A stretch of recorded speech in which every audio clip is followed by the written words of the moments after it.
as not one bucket. And that has been very clear through this COVID crisis, that EMs perform differently, their debt dynamics are different, and the portfolio flows are different, which will lead to different outcomes.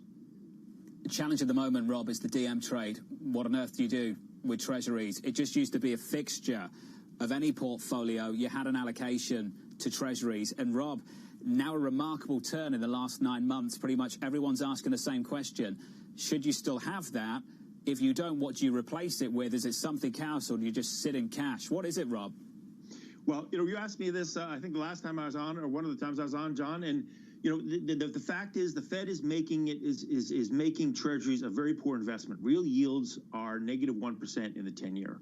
So you're going to get back less than you invest if you buy into treasuries. So that's very, very expensive insurance, and the top side has been cut off. So to your point, what do you buy? We would submit that Chinese fixed income is actually one of those things that you can buy, where you can get some upside.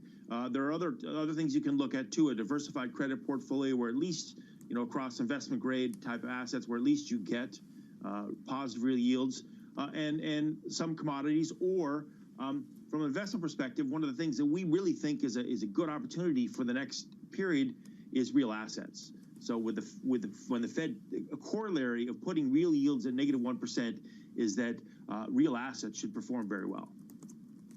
Rob Wallner, always great to catch up. Of course, that assumption on losses of treasuries depends on capital returns, of course, and given where bunds are right now, who knows? I'm not saying that 10-year yields on a treasury market go negative. I'm just saying that elsewhere they have.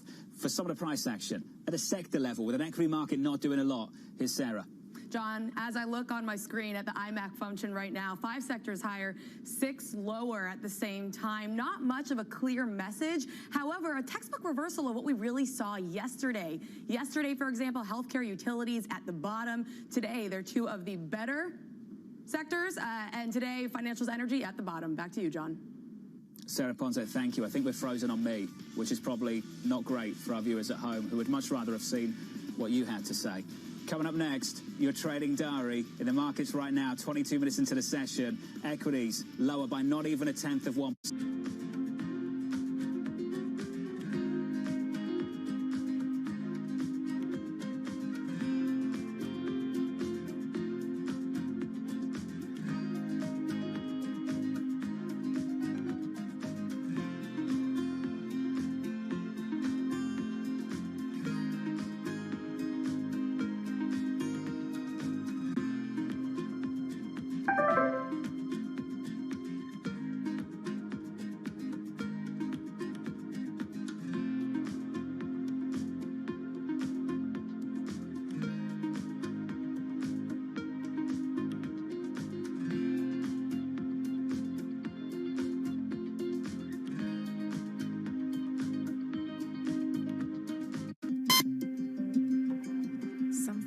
see coming. Some things you don't. The trick is to be ready for anything.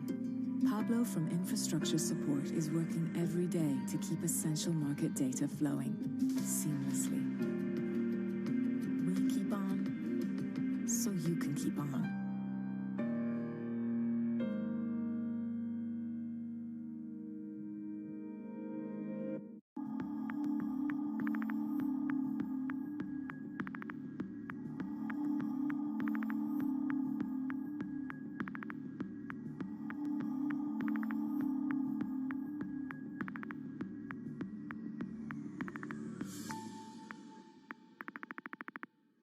Valuations, particularly, sort of the technology landscape, have gotten to some pretty extraordinary levels. So I think it's not a surprise. I don't think it's any indication of the beginning of the end, but I do think markets don't like uncertainty.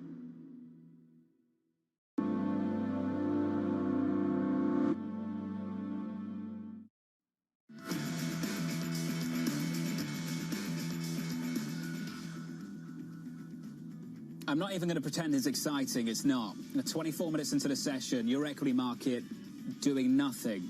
In the treasury market, the curve a little bit flatter. Yields are lower by not even a basis point on a 10-year, down around about a basis point on a 30-year. You do have a bit of price action in foreign exchange.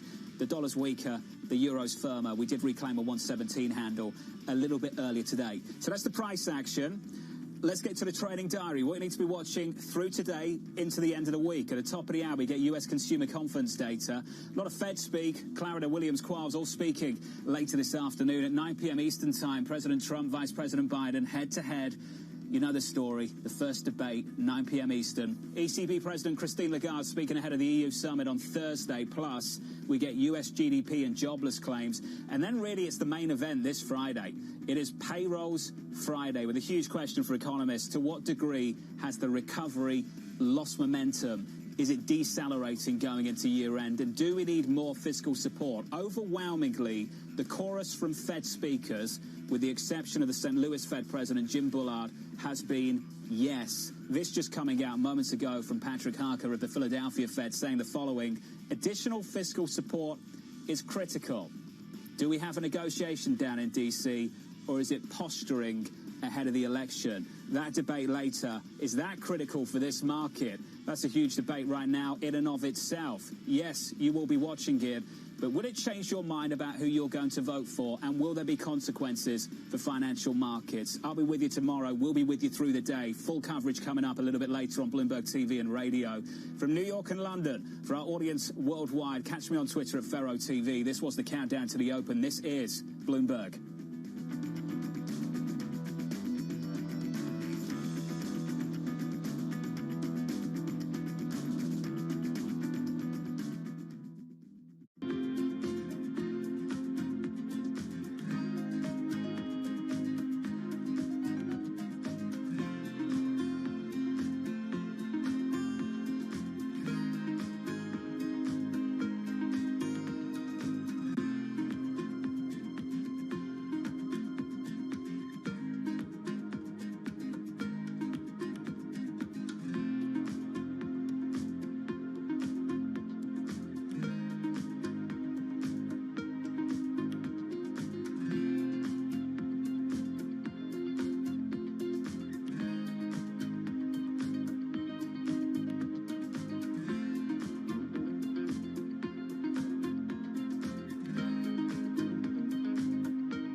Months after Hurricane Maria, Puerto Rico is still in peril.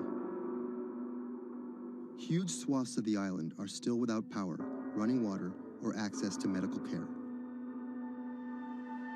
experts estimate that it will take years before these services are restored island-wide. Much of the blame has been placed on FEMA for a slow response in comparison to recent disasters on the mainland. But recovery from a disaster of this complexity and scale has proven more challenging than anyone anticipated. And filling the gaps between an overextended public sector and a suffering populace falls on the private citizens.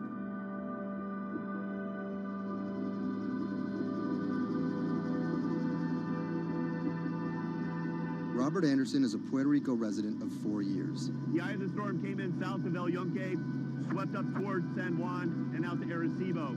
Everything on the right-hand side is what we call the dirty side of the storm. This isn't his first time in a disaster zone. With a military and telecom background, Anderson worked on repairing damaged cell phone towers in New Orleans after Hurricane Katrina. Some might be tempted to label him a disaster capitalist, seeking lucrative government contracts for his expertise.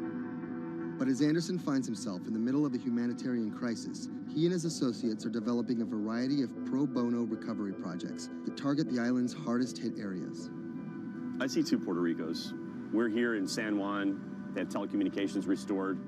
They may or may not have power, but basic services are in place. They're able to get food. They're able to buy things. They're surviving. And when you look outside of the San Juan area, you can go 15 minutes from here and find areas that are devastated. I'm working on the devastated side. Today, he's put together a boots-on-the-ground mission to provide medical care to some of the island's most isolated and vulnerable residents. Steve Berenbaum is one of Anderson's business associates. He offered an extra car and a set of hands. So we received an initial report from a nurse that was out in the area. We're headed to the northeast region of Utuado for some people that are in need of urgent medical assistance. Dr. Sally Priester is a physician from San Juan. She filled a van with medical supplies at her own expense and brought along a team of nurses. Google Maps estimated our first destination to be a 90-minute drive. But it didn't account for obstacles like this.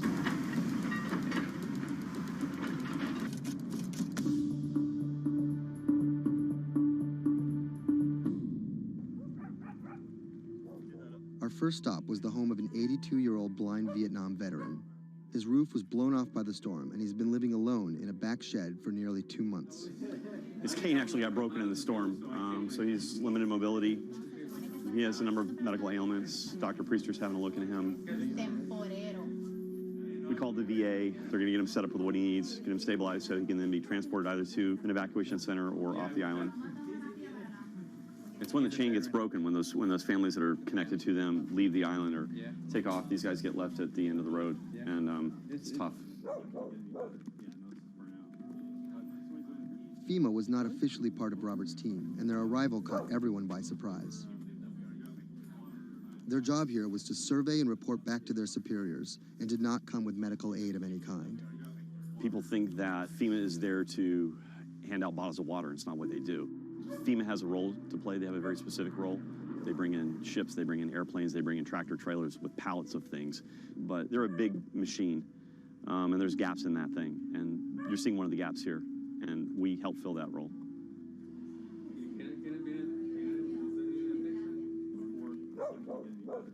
These guys are in a bad situation before, and now they're struggling for real basic things. One of the risks that you run is people going from fear to hopelessness.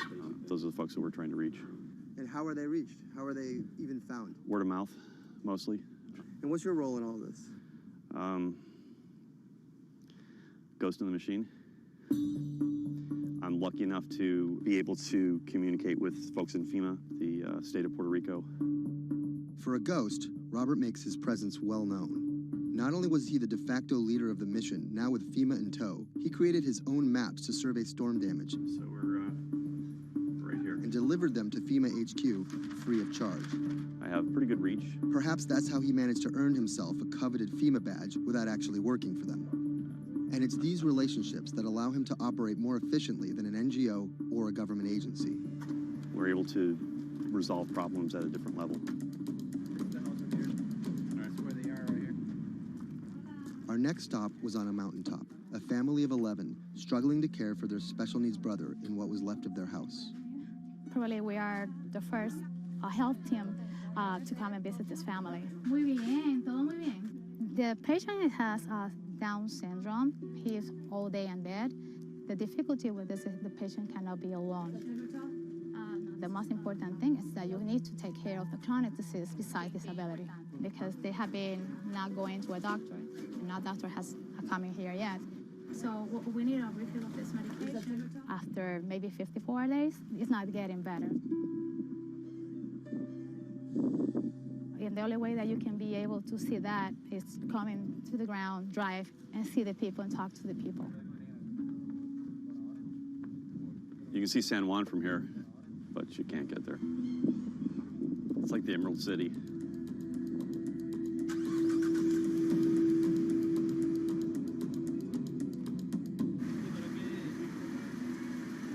On this stop, we caught word that a man living alone at the edge of the jungle was in need of care.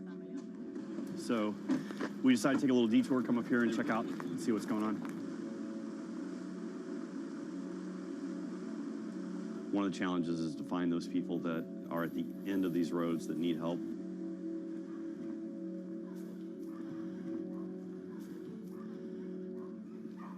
¿Pero por qué estás solo? ¿Por qué estás por acá tan solo? I'm asking about why he's alone right here. He said things of life happens. Yeah, I'm here by myself. So ¿dónde vive acá? En la parte de...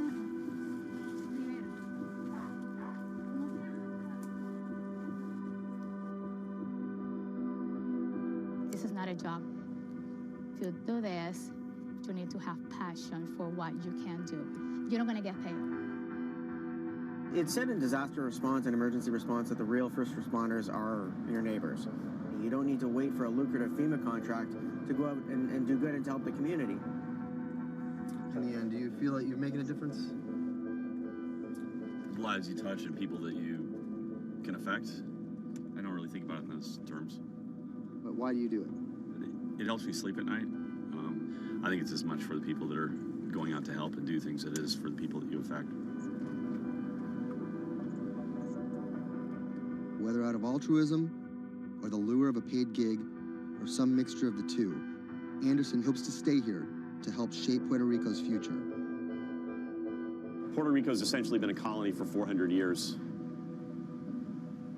It was treated poorly by the Spanish. It was not treated well by the United States when they first got here. Puerto Rico can continue in the way that it's always been, or Puerto Rico can rebuild itself like nothing that's ever been. And we have to do everything we can to make that real. That's the bottom line.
When I met him first online, I found him to be really sweet.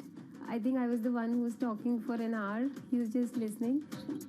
When we met, I saw her. She was beautiful, intelligent, and kind, which was, something that I was looking for.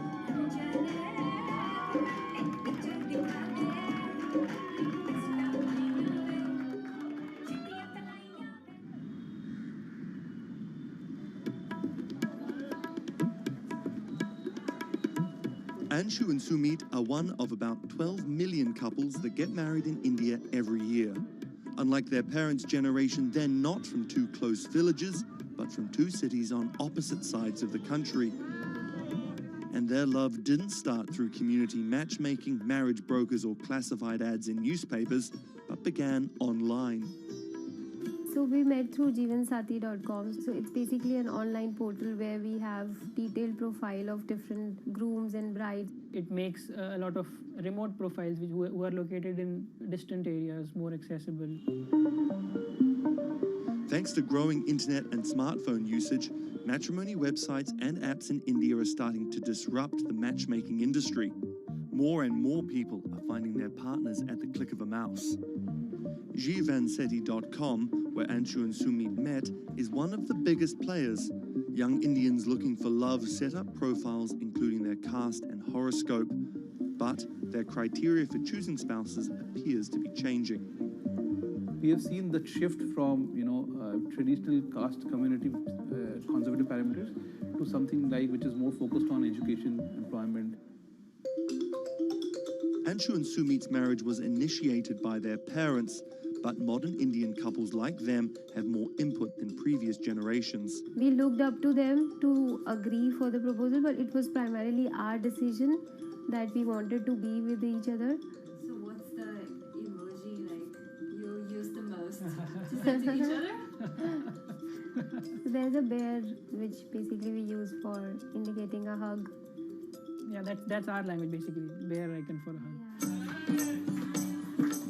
Time flies when you're in love, and just 1.5 months after they first met online, the couple got engaged. They decided to hold their wedding less than 3 months later.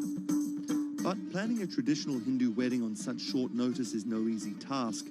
The massive event usually lasts 3 days, has various ceremonies and celebrations, and involves the entire two families and hundreds of guests. Luckily, there are websites and apps for that. We searched online, we got in touch with Wedding Brigade, and they helped us finalize the venue. And it makes the search faster and efficient. Startups like the Wedding Brigade are challenging traditional wedding planners in this $50 billion industry. It provides various services from booking banquet venues to buying wedding gowns. The website makes money by charging commission from vendors. People don't want to be limited to what is available around them. They want to know the entire range of options available before making a decision.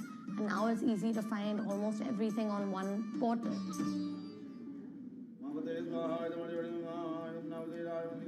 Anshu and Sumit are officially married in a ritual that has gone on for thousands of years, but their love started in a very new way.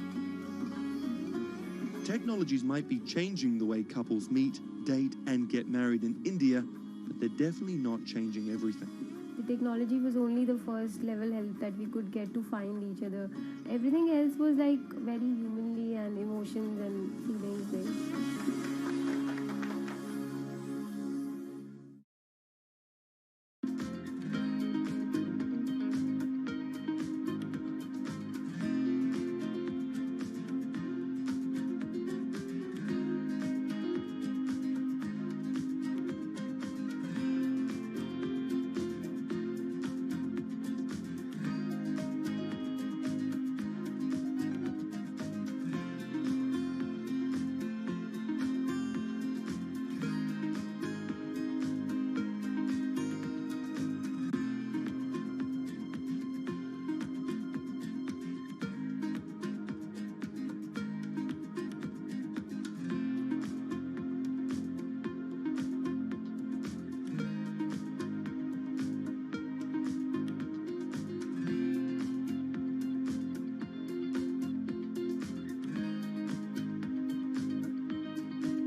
Massachusetts Senator Elizabeth Warren has become a symbol of everything the Republican Party stands against. Everyone gets a right to basic health care. We need strong oversight of these banks. A legal scholar and a consumer advocate turned politician, Warren has branded herself as a champion of the working class and made a career out of standing up to big business. While rumors of a 2020 presidency bid remain just that, I'm not running for president. her Senate seat is up for re-election in 2018, and Republicans are already pumping millions into super PACs to defeat her.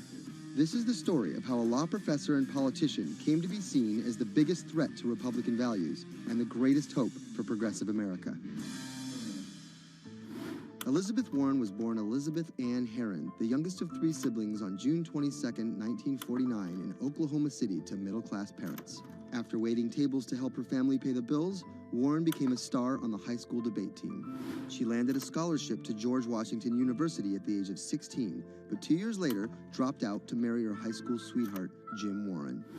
By 1980, Warren was a mother of 2, divorced and remarried, had earned a bachelor's degree from the University of Houston, a juris degree from Rutgers, and practicing law in New Jersey. Warren then went on to become an influential law professor, teaching, lecturing, and publishing highly cited work on bankruptcy and commercial law at 7 universities around the country, eventually settling at Harvard Law School. But Warren wasn't always a liberal lion. Elizabeth Warren used to be a Republican, actually. That's Stephen Dennis. I'm a Senate reporter for Bloomberg. Around the time that Elizabeth Warren switched parties, she became a fierce opponent of a Republican drive to make it much harder to file for bankruptcy. She fought that for a decade. It ended up passing anyways. While her efforts ultimately failed, her warning calls were heard in 2008.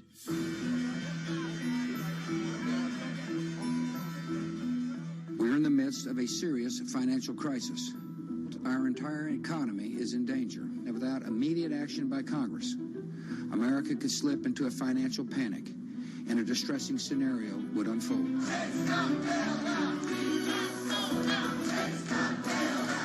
Professor Warren was tapped to help with oversight in the government bailout.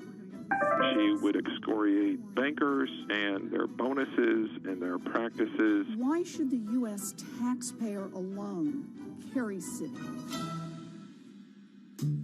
She proposed a series of tough regulations, which became the basis for much of the Dodd-Frank financial law that we have today. That sort of catapulted her to national stardom, particularly among the progressive left.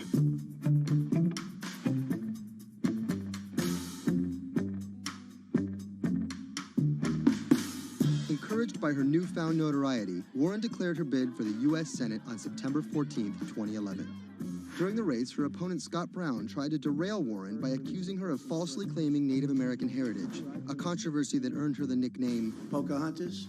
Nevertheless, she was victorious and won the Senate seat by a comfortable margin. She used her new tenure to challenge everyone, from banking regulators and Treasury officials to members of Wall Street and Congress. I'm really concerned that too big to fail has become too big for trial. We need tough new laws to hold corporate executives personally accountable. No one should be above the law. She called for Wells Fargo CEO John Stump to resign for fraud, introduced the Bank on Student Loans Fairness Act, and reintroduced the 21st Century Glass-Steagall Act.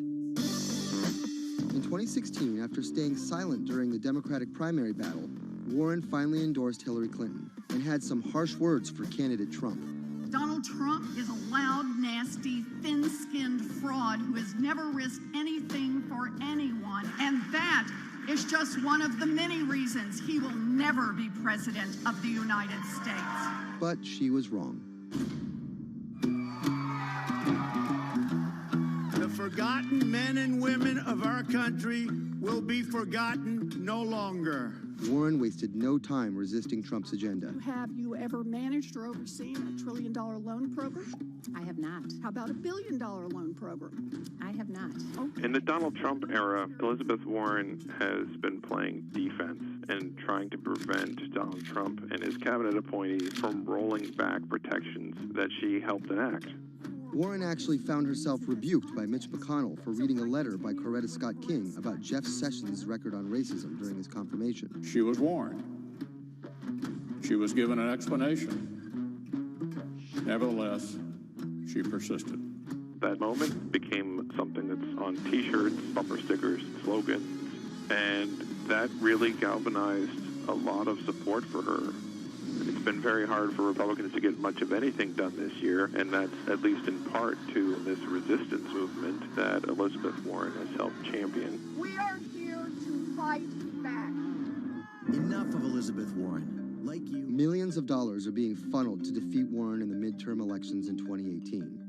But it's the rumors of a 2020 presidential bid that has further prompted powerful donors to fund her opposition, often using the same playbook of constant and ruthless ad campaigns that many believe helped Trump win in 2016. It's anyone's guess if she will endure what Hillary could not. You know, the question for Elizabeth Warren is whether she can go from being a liberal firebrand to somebody who can regularly get 60 votes for initiatives in the Senate and 218 in the House and drive an agenda, and whether she can bring together coalitions for political victories. That's the challenge, and we'll see what happens.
Okay, ladies and gentlemen, I'm placing new order to sell short Japanese yen at 105,612. Let me check again. The order place at 105, even output higher 613. Right here. Okay, let me remove this because we already executed this order with good profit. Okay, order placed to sell at 105,613.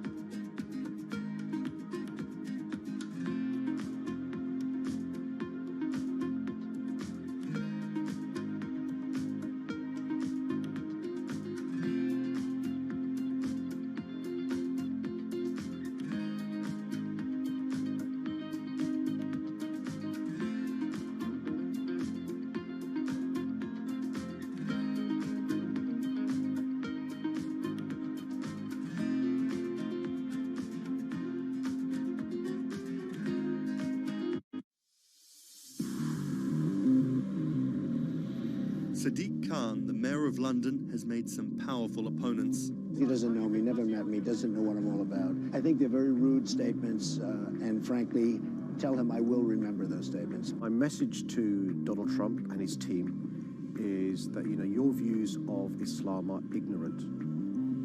He's the first Muslim mayor of a major Western capital and proud of it. This is how Sadiq Khan went from the son of Pakistani immigrants to a lawyer, lawmaker, and now the mayor of London. Khan's parents emigrated from Pakistan. His father was a bus driver, his mother a stay-at-home seamstress. The 10-strong Khan family squeezed into a 3-bedroom flat in South London. He wanted to be a dentist, but TV in the 1980s convinced him otherwise. Objection! LA law, with its swagger and ill-fitting suits, caught Khan's eye. He graduated in 1991 with a degree in law from North London University and joined a human rights firm. Khan worked a number of high-profile cases, often clashing with London's Metropolitan Police Force. But he had bigger political ambitions. This is what being a new MP is like, squatting on a bench in the absence of an office, dealing with letters from constituents. Reports are just coming in of an explosion here in London. And there's just explosions, and then it was just smoke everywhere. Everyone's just asking what's happened. Only 2 months after Khan entered the Commons as a Member of Parliament, London was attacked by Islamist extremists. That day will stay with me for the rest of my life. He spoke out against the attacks both as a London MP and as a Muslim.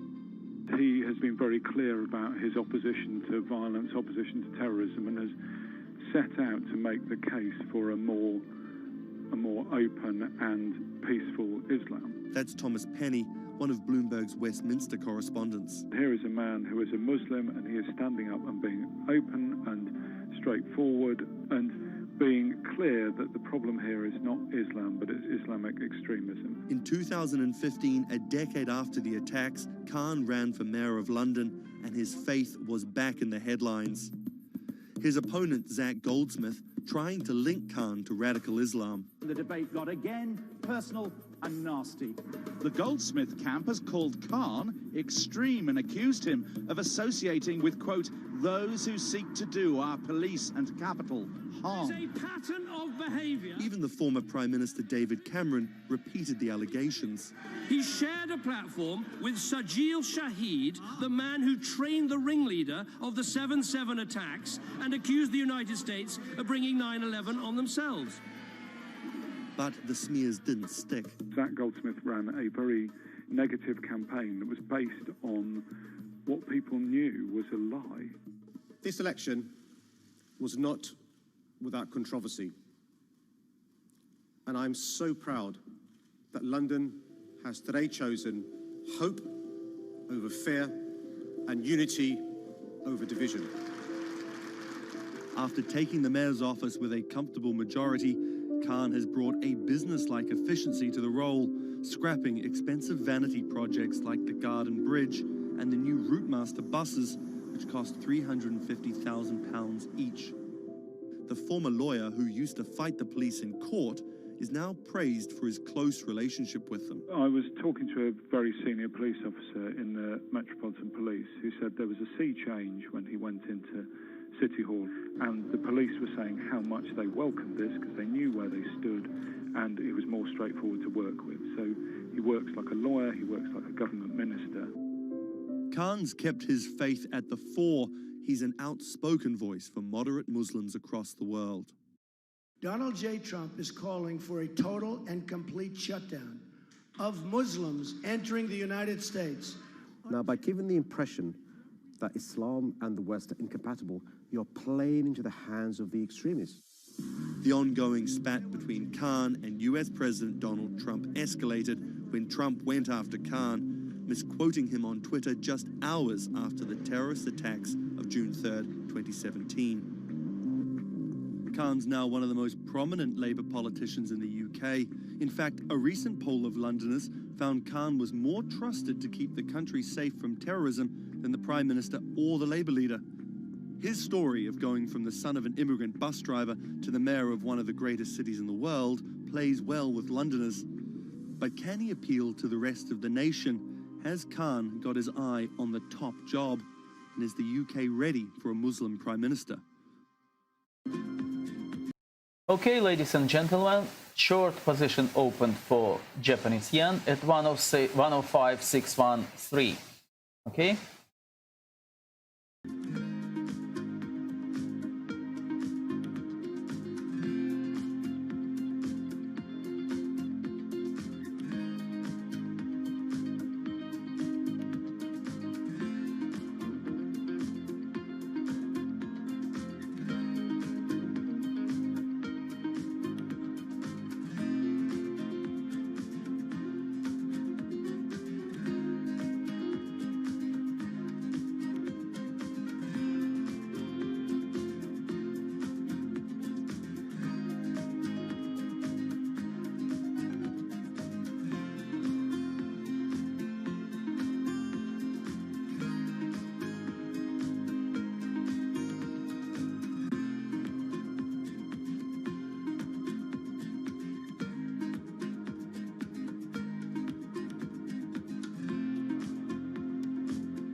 What does it take to change the world? A big army? A cure to a pandemic? A revolution? All of these take either a lot of people, thousands of hours, or massive amounts of space. But for Julian Assange, all he needs is one room, an internet connection, and the world will listen. Assange is located here, and more specifically, right here. And from that location, he's posted government secrets, classified documents, and leaked emails from some of the world's most powerful people. And in doing so, has been labeled a hero, a villain, a nihilist, and everything in between. This is how an Australian programmer sequestered in the Ecuadorian embassy in London became one of the most influential and notorious people in the world. Born in 1971 in Townsville, Australia, Assange has always been on the move. Living in over 30 homes by the time he was in his mid-teens, Assange, along with his mother and half-brother, finally settled down in Melbourne. His introduction to hacking started at 16 when he was given a Commodore 64, which he attached to a modem. He attended the University of Melbourne, where he studied programming, physics, and mathematics. He never graduated, but that doesn't mean he didn't get an education. By 1991, Assange hacked into the Pentagon, U.S. Navy, and other branches of the U.S. government. In 1996, he was caught by the Australian Federal Police and charged with over 30 counts of hacking and computer-related crimes. He didn't get any jail time, but he was fined $2,100. I think the first taste of what would come later was the hacking that he did as a young programmer, and that really sort of foreshadowed a healthy skepticism of the use and abuse of technology by governments. That's Vernon Silver. I'm a reporter for Bloomberg's investigations team. Assange's youth as a hacker laid the foundation for him to start WikiLeaks in 2006. But what is WikiLeaks? It's a website that posts unfiltered, usually classified documents. What separates it from every other media outlet is that they have no editorial hierarchy. With a publication like the New York Times, information comes in, they take that information, package it, then disseminate it for the public to see. WikiLeaks, however, cuts out the middleman. WikiLeaks gathers information, most of it given to them anonymously. So what they're doing is really very simple. They get the information in one end from who gives it to them and out the other with sometimes minimal interference. Julian Assange is the leader of that, the mastermind, the creator, and really, because he thinks of it as a journalistic enterprise, the editor-in-chief. But every story starts with a source, and Assange has some unconventional sources. Julian Assange does not hack as far as we know. He is the recipient of people who are either insiders who give him secret documents or hacked emails from a foreign power. That's Eli Lake. I am a columnist for Bloomberg. And there was no source bigger for Assange than Chelsea Manning. He used to be known as U.S. soldier Bradley Manning. In 2010, Manning provided Assange and WikiLeaks with hundreds of thousands of leaked government documents. WikiLeaks quietly began releasing the documents in February of 2010, then made big headlines in April by posting what is now known as the collateral murder video. Come on, fire! It was a vivid, graphic video. It changed the debate on the Iraq War, and importantly, it put WikiLeaks on the map when they put it online, and they couldn't be ignored at that point.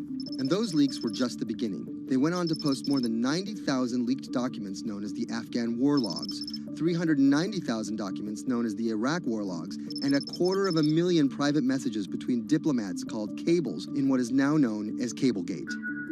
These leaks were met with very real ethical questions. The problem with publishing those cables was that a number of confidential sources for U.S. diplomats who faced real danger when their names were exposed. Then Secretary of State Hillary Clinton drove the point home that every country, including the United States, must be able to have candid conversations about the people and nations with whom they deal. Shortly after Cablegate, the Swedish government issued an arrest warrant for Assange on allegations of rape and molestation. He claimed the allegations were fabricated to get him extradited to the United States, a claim the U.S. government denied. Either way, Assange's next move was to seek refuge in the Ecuadorian embassy, which really was the beginning of the new chapter in his life and what we're dealing with now, which is him being stuck in London. What was supposed to be an office in an embassy is now Assange's self-imposed prison to this very day. But that doesn't mean he's slowed down. Since being trapped in the embassy, WikiLeaks has released files about Guantanamo Bay prisoners, Syrian political figures, and the draft to the Trans-Pacific Partnership. And then came the 2016 U.S. election. Thousands of leaked emails showed Democratic Party officials possibly plotting against Bernie Sanders in his race against Hillary Clinton. Over the course of 68 days, WikiLeaks released 20,000 confidential Democratic National Committee emails. In terms of the presidential race, if you look right here, when Assange released the first batch of emails, Trump actually takes his first lead against Clinton. I think we've had enough of the Clintons, in all fairness. Once WikiLeaks started exposing secrets of the Democratic Party, Julian Assange became a hero to many on the right. Public opinion kind of flip-flopped. WikiLeaks. From the emails, we now know Hillary Clinton's campaign manager makes risotto, and also how the DNC squashed Bernie Sanders' campaign. One thing we don't know is who gave Assange the stolen emails in the first place. Many leading Democrats say they suspect it was the Russians. They released an analysis from a private cybersecurity firm that had said it was the Russians. But Assange claims our source is not the Russian government, and it is not a state party. So this is where we stand today. The public still doesn't know who provided the emails to WikiLeaks. Meanwhile, Assange is still running WikiLeaks and still releasing documents. In March 2017, he started publishing documents from the CIA's Center for Cyber Intelligence called Vault 7. The CIA, the agency charged with finding and keeping our top secrets, can't keep its own secrets.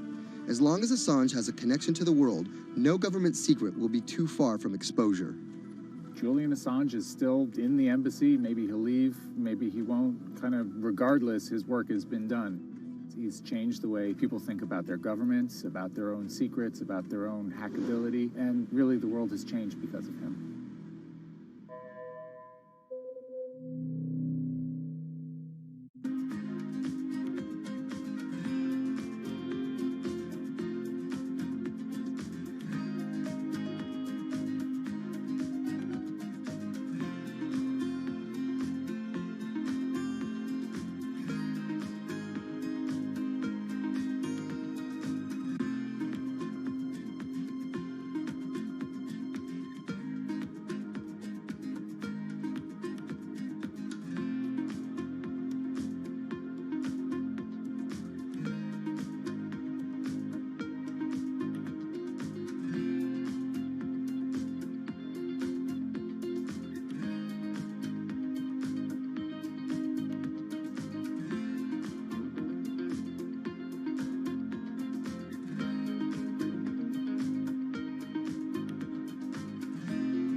Debuted, the 4G wireless we have today allowed people for the first time to hit the road and explore unknown places with only a smartphone for directions. When 5G arrives, it could enable driverless cars to take us there as well. 5G stands for Fifth Generation Mobile Network networks or wireless systems. It's insanely fast and can accommodate a lot more connected devices. But the reason it's being called revolutionary is because 5G will allow connected devices to speak to each other as well as people. Right now we're living in a world where really it's a one-way experience. That's Bloomberg tech reporter Ian King. The network talks to your phone, you look at your phone and access data, then you send something back to the network. What we're being told about 5G is that really for the first time we're going to see machines communicating with each other over mobile networks in a meaningful way. 5G could end up being 100 times faster than what we have now, with speeds that could reach 20 gigabits per second. In plain English, that means downloading a full-length HD movie in seconds. 5G will also increase total bandwidth, which we will need in order to accommodate the growing Internet of Things. We're talking about the class of devices like internet-connected refrigerators, thermostats, dog collars, but 5G will enable many, many more. Things like your utility network, factories, where machines are just sat there not connected at all. Suddenly they're all going to be connected. Suddenly we're going to be able to have real-time monitoring. Other things like cars, like utility poles, like your light, the light poles. But perhaps the biggest advance will be a huge reduction in communication lag time, known as latency. A network of driverless cars will need the speed of 5G to ping each other multiple times per second to avoid collisions. Near instantaneous data transfers could allow doctors to perform surgery remotely with a robotic scalpel. So how will all this work? First, you need to improve network density. And that's just a fancy word for saying you put more towers out there. What we're being told is that's not actually the case with 5G. The idea is 5G will not only use the existing mobile spectrum, but also tap into higher frequencies called millimeter waves. Millimeter waves can carry more data, but only travel short distances. This may mean you'll see a lot more of these base stations around town. And the new towers may have as many as 100 antenna ports, compared to about a dozen on 4G cell towers. So when will we get 5G? Getting 5G ready is expected to cost providers $275 billion over 7 years in the US alone. Look for the first 5G service to pop up in big cities sometime in 2019.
People think of Vladimir Putin, they think of capital P, power. And that's exactly the impression he creates. Whether it's physical power, firing different weapons, riding in various James Bond-esque modes of transportation, or tossing hapless opponents in judo. Or political power, ruling his own country with an iron fist, crushing his political opposition, or, most recently, being accused of meddling in foreign elections for his own benefit. This is how Vladimir Putin went from a poor, tough kid in Leningrad to a KGB spy to the very symbol of modern Russia. Vladimir Vladimirovich Putin was born in 1952 in Leningrad, which is now St. Petersburg. His father was a factory foreman and his mother a homemaker. It is widely said that Putin's public-facing tough guy persona can be traced back to him getting into fights when he was younger, which paved the way for him to take up judo. After getting a law degree from Leningrad State University, Putin joined the KGB Foreign Intelligence Service. He spent 16 years in the KGB. When Putin returned to Russia, he began his political career. He went to work for Anatoly Sobchak, who was then the mayor of St. Petersburg. That's Leonid Bershidsky. I'm a columnist at Bloomberg View. Putin thrived in Sobchak's administration because he was sort of considered pretty efficient city official at that time. He was very loyal to Sobchak. So loyal and efficient that he was noticed by Yeltsin's close circle. And those people soon brought Putin over to Moscow to work in Yeltsin's administration, where he quickly climbed the political ladder. Then, of course, he was promoted to Prime Minister of Russia. That's Dmitry Trenin. I am currently director of the Carnegie Moscow Center. Around this time, Yeltsin and the people around him, the so-called family, decided that Putin would become Yeltsin's successor. And then this happened. The apartment bombings were carried out in 3 Russian cities, killing 293 people and injuring more than 1,000.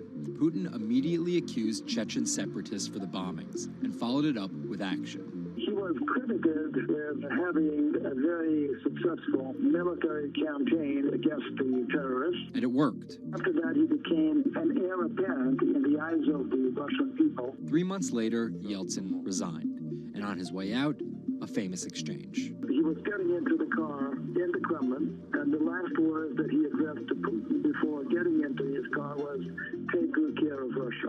So Putin took over as president, and 3 months after that, won his first election. But just because Putin won the presidency, that didn't mean he had all the power. This is Michael McFall. I was U.S. ambassador from 2012 to 2014. In the 1990s, there was a fire sale of all the things worth owning in Russia, and certain people, the oligarchs, did better than others in that fire sale, sometimes called privatization, and those people tended to be well connected with the Yeltsin regime, and they weren't Putin's friends. But they probably miscalculated, thinking that they could easily find a way to influence him. It became impossible almost from the start. From that very moment, there was warfare between him and the oligarchs. That's when Putin gave the oligarchs a choice. Putin's way? Some of those people from the 90s managed to figure out a new way of dealing with Putin and have survived. Or prison. Others could not find common vision, and so they lost their assets. Khodorkovsky once was Russia's richest person, worth $15 billion, but he ran afoul of President Vladimir Putin and spent a decade in prison. With domestic power consolidated, Putin focused on restoring Russia's global influence. Putin is the guy who believes in the expansionist Russian state.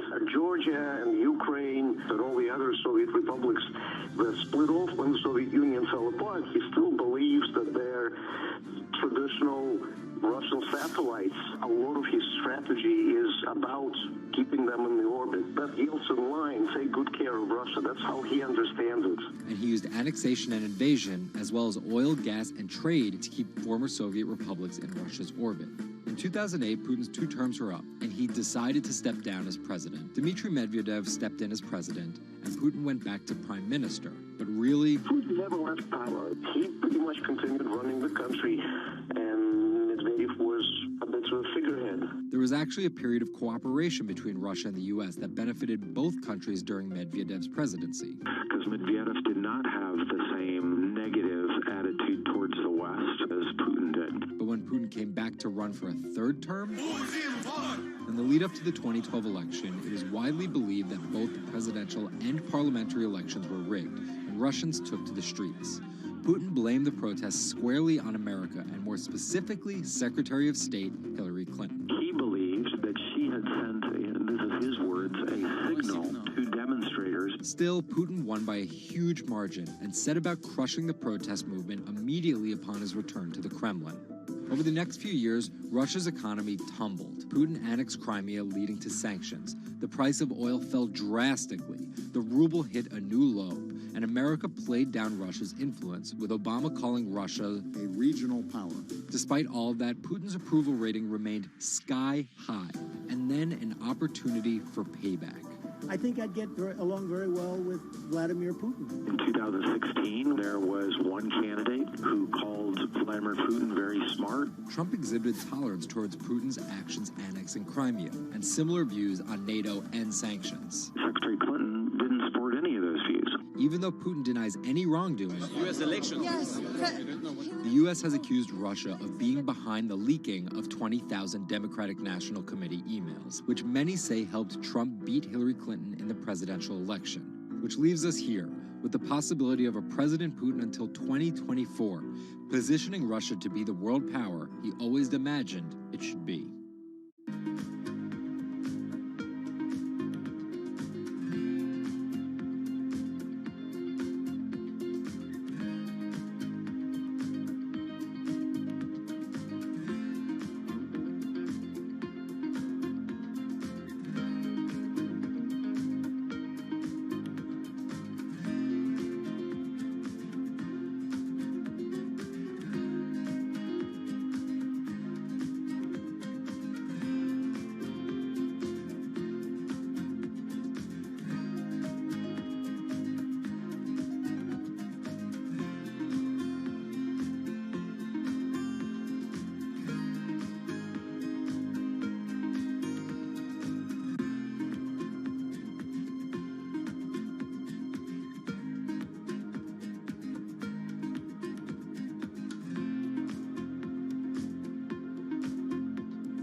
Jack Ma is Asia's richest man and most recognizable business tycoon. He's the chairman of Alibaba, China's e-commerce giant and one of the 10 largest companies in the world.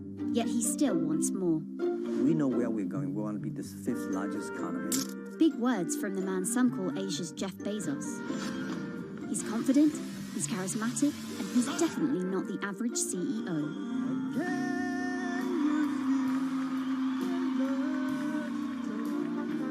This is how a poor school teacher went from the classroom to being one of the most influential multi-billionaires in the world.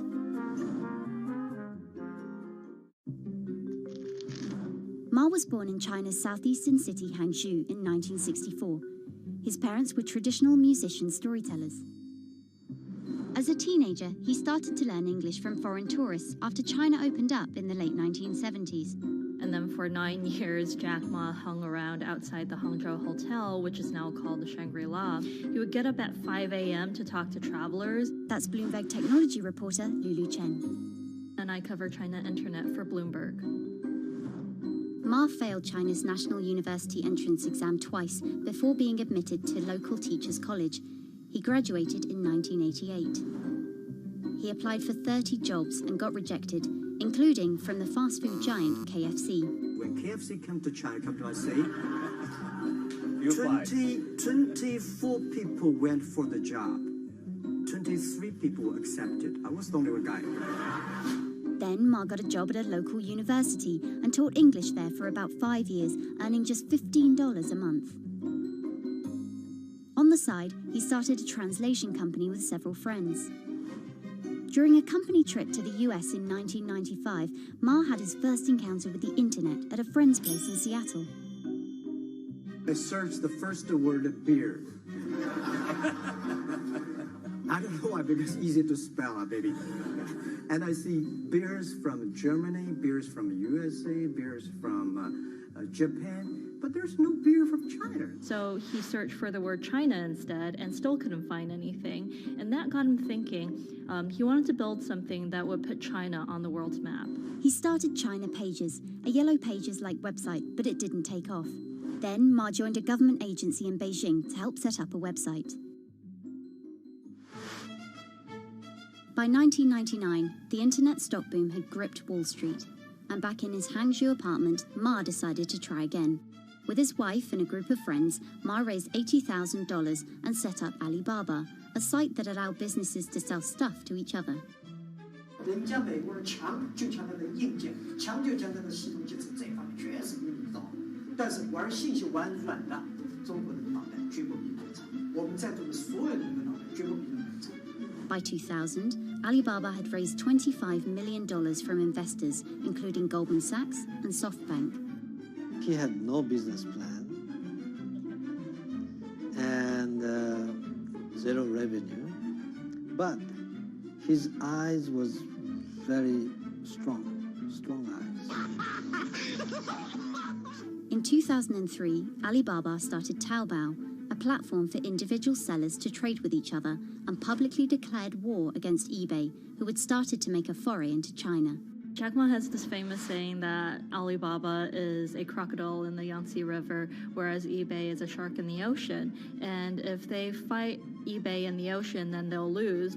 But if they fight them in the Yangtze River, then they have a home base advantage. In 2007, just 1 year after it forced eBay out of China, Alibaba debuted its business-facing division on the Hong Kong Stock Exchange. But it delisted 5 years later as its performance sagged. But in 2014, Alibaba raised $25 billion in the world's biggest IPO in New York. Everybody should have a dream. What if that dream comes true? After achieving dominance in the business of e-commerce in China, Alibaba has been building an internet empire worth $472 billion, with businesses in cloud computing, online video streaming, movie production, healthcare, sports, retail, and even news media. Alibaba buying into South China Morning Post really raised eyebrows. This is the largest English newspaper in Hong Kong, and it shows that Jack Ma's ambitions weren't limited to e-commerce. He wanted to influence not just Chinese users, but also overseas users as well. The US has criticized Alibaba for allowing companies to sell counterfeit and poorly made goods, but in China, it enjoys the favor of China's government.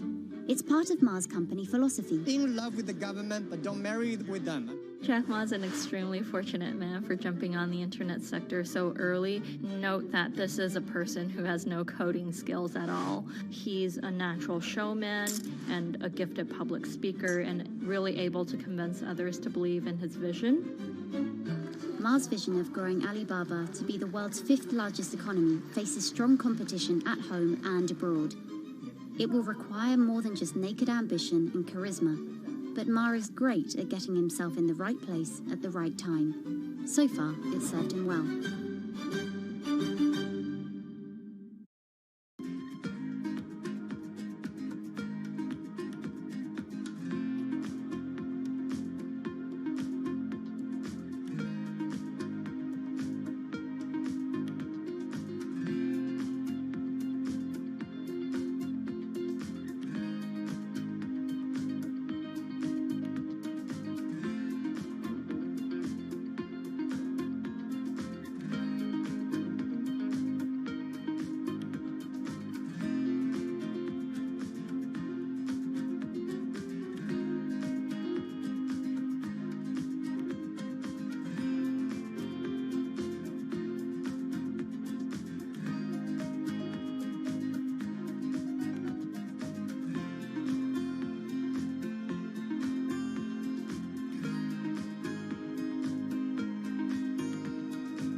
Thiel is a walking contradiction. He got his bachelor's and Juris Doctorate from Stanford, but speaks out about the horrors of higher education, saying college is as corrupt as the Catholic Church was 500 years ago. He's a staunch supporter of the free press, yet he bankrolled a lawsuit to bankrupt an independent media company. But these were not journalists. And most of all, he's an immigrant libertarian who's the most public supporter of Donald Trump in all of Silicon Valley. What Trump represents isn't crazy, and it's not going away. This is the story of how an openly gay, immigrant genius, libertarian billionaire went from tech contrarian to Silicon Valley's biggest Trump supporter.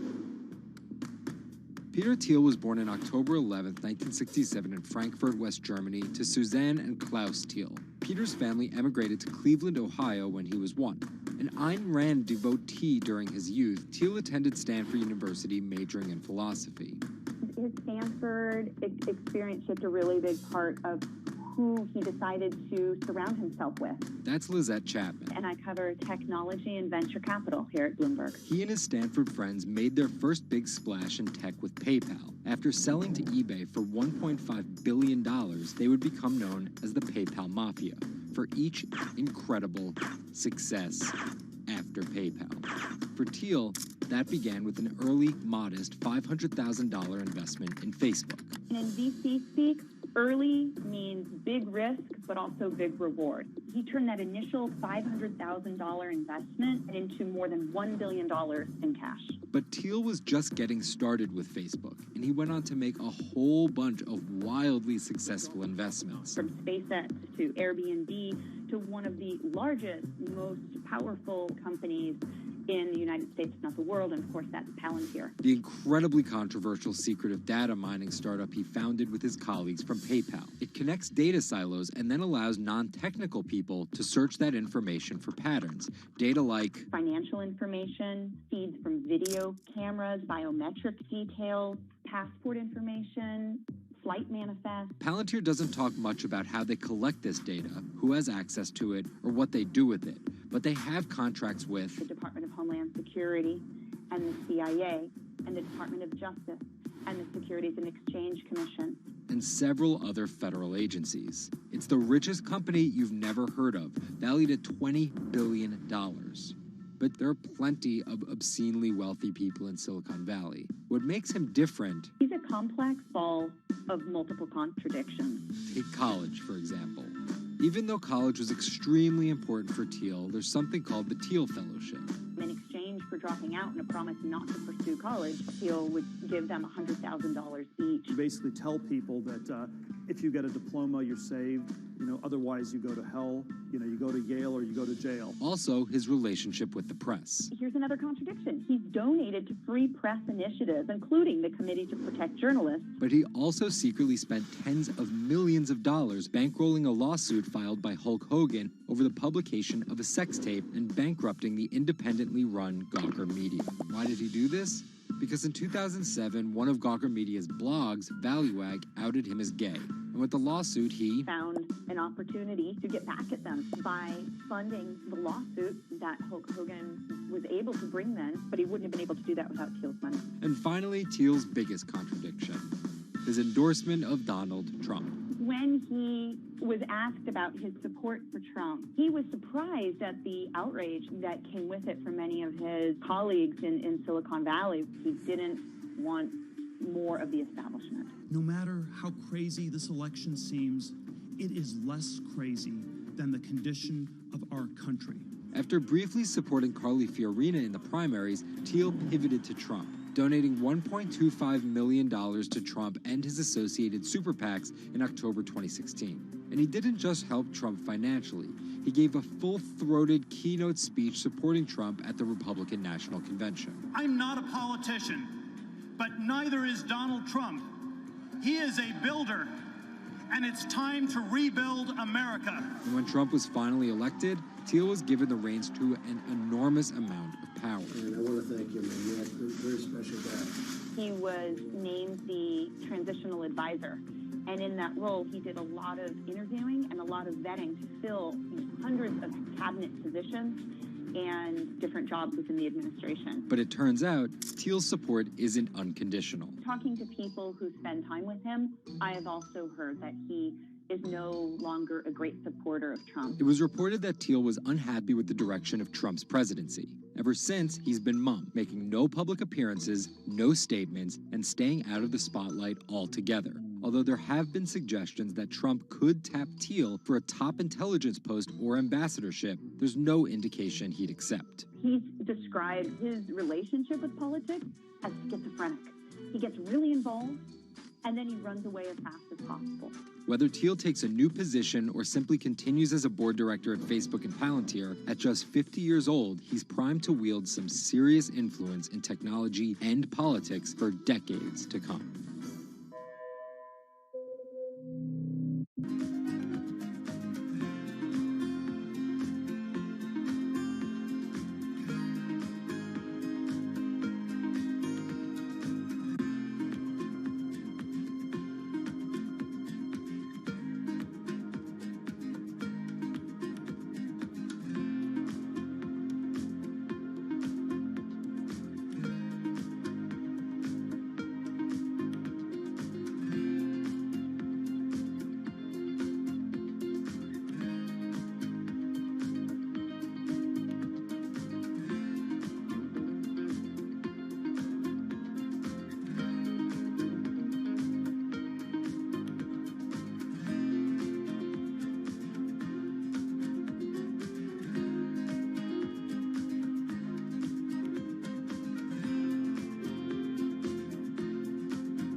Two 2016 was again the hottest year on record, and the previous 17 years have seen our 16 most scorching.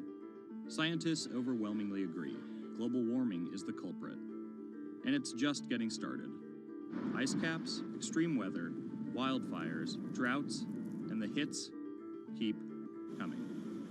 What are we doing about it? In 2015, the world took its boldest step yet to stem climate change with a historic accord in Paris. But now comes the hard part. Nations must change energy policies and invest huge amounts of money, and they will likely do it without the United States. President Donald Trump announced on June 1st that the U.S. would withdraw from the accord. The reality is that withdrawing is in America's economic interest and won't matter much to the climate. Here's the situation.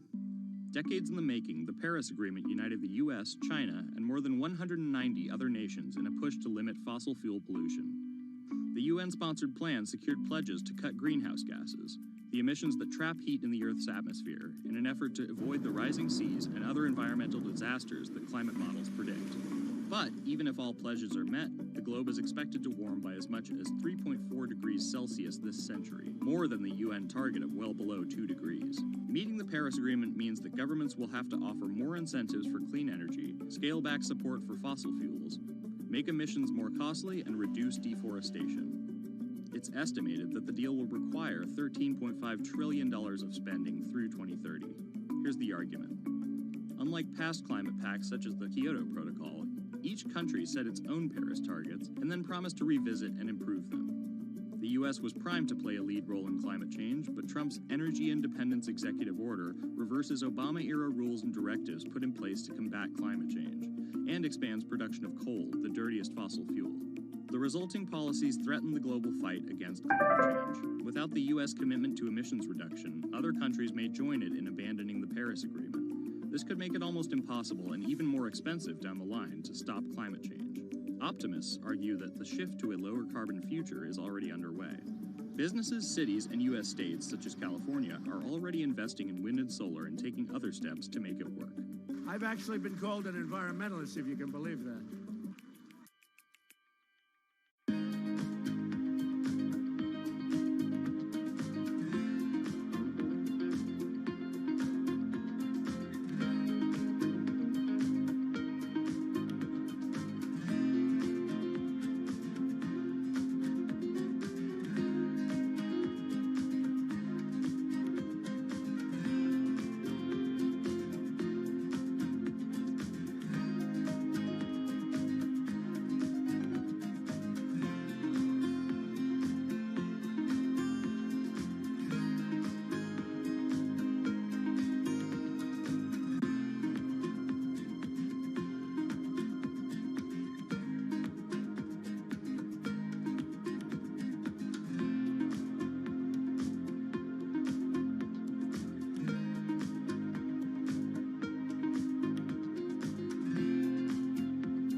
There's an inherent attraction to light and being human.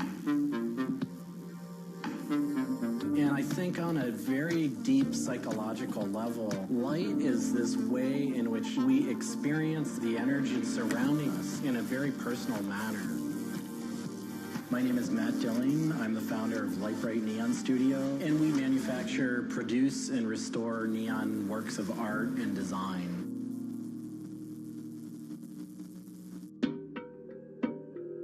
origins of the creative content of a lot of the work at Lightbright comes from a variety of sources. Sometimes people come with a napkin sketch, some people come with an Adobe Illustrator file, and we have a whole design team who then we kind of work together to help create layouts of what it might look like.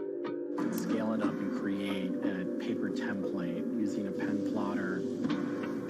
And that paper template actually becomes our guide for what we're going to bend the neon to. We take from the office into the glass shop. We pick out the right size tubing with the right color for the right size project. From there, we heat up the glass tubing. The torches heat the glass well in excess of 1,000 degrees in order for it to get into its molten state. We heat up and bend the glass tubing to match the template. One of our chandeliers has over 100 different bends in it. So each one of those bends has to be marked for a heated up bend. We also have to allow the glass to cool between the bends so that the next area can be worked on and heated up in its own unique fashion. It turns into spaghetti, and then we have to make sure that that spaghetti lines back up and cools to the template. We use a blow hose to connect our mouth to the tube, create a volume that's closed, and we can control the pressure in there with our mouth. There's just a variety of challenges that come up inherently in working with glass. Glass can crack due to stress, and sometimes you'll just have a batch that all it wants to do when it gets near a torch is crack.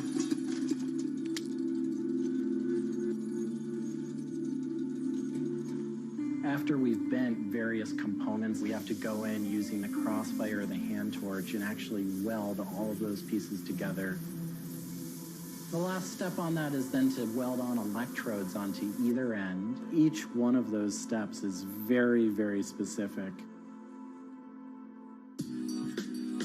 I draw inspiration from so many different experiences. It's hard to come up with one thing that's particular, but one of the ways that I really am able to connect with the creative is to float.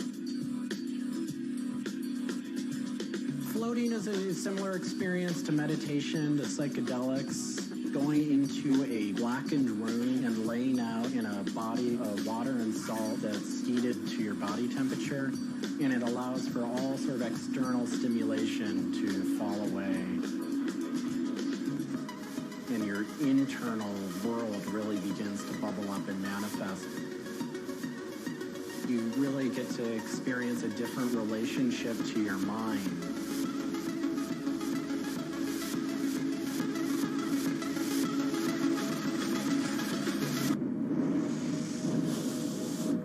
I work with neon because I can't not work with it. It's so challenging and so rewarding. And those things are so intertwined that there's no way of separating it out.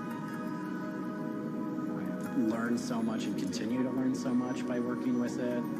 I find so much inspiration in working with it, and I just continue to experience new and different things through the medium. It's that close to me at this point.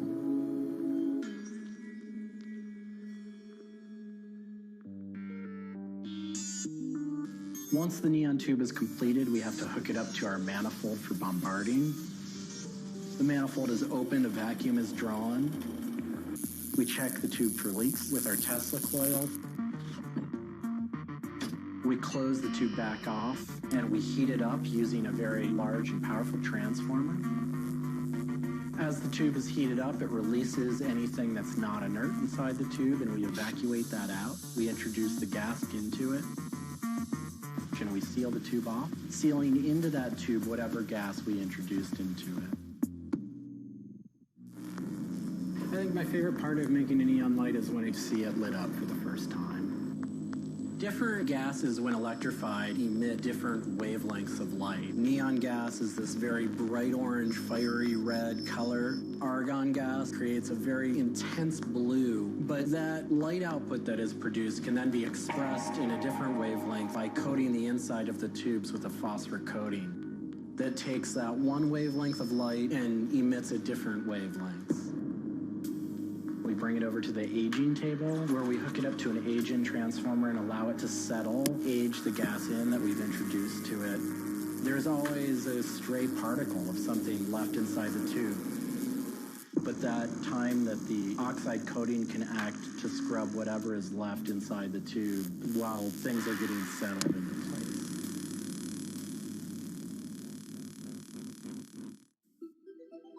Once the tubes are aged in, we move on to our process of assembling two halves of the fixture together in a jig, gluing up the center of the fixture to its spindle.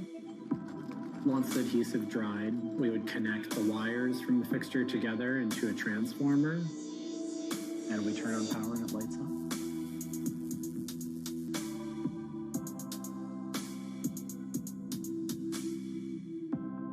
Part of what we love about what we do here is that we try and put out into the world the kind of things that we'd like to see. I still am surprised when it lights up. I'm still excited when I get to see it illuminated. There's an ineffable quality to it. To me, it is this insight into the inner workings of the universe. It literally is. It's a way of looking at what is surrounding us in the cosmos in a new light.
bit like an addiction. You've got to make something. You have to do something. It's borderline obsession. And every bike we build is my favourite bike at the time, and as soon as it's done, I want to build another one.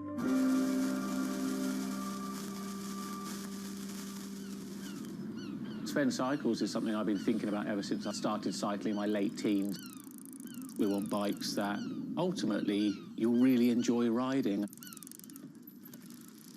There's never a bike that's the same. There's always a slight change. And as we build them individually as well, they have the marks of a bike that's built by hand. Most people I know cycle have an idea of their dream bicycle. And it may be an evolving idea you've had in your head.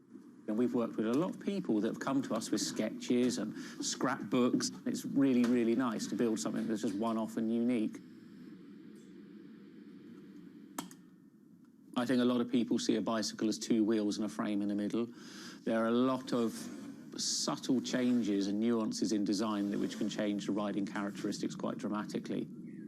I'm a really big fan of modernist architecture, and the simplicity of a modernist building is really hard to achieve. And with some of our bikes, they may look very simple, but I think people should not underestimate the time and effort that goes into designing a product. Tubing is key to a bike's feel and ride. Reynolds tubing has been in my life ever since I can remember. Growing up, I could never afford a frame manufactured with their tubing. We can now put a badge on our bike saying manufactured Reynolds, which is a sort of thing as a kid I just wouldn't have believed was going to happen.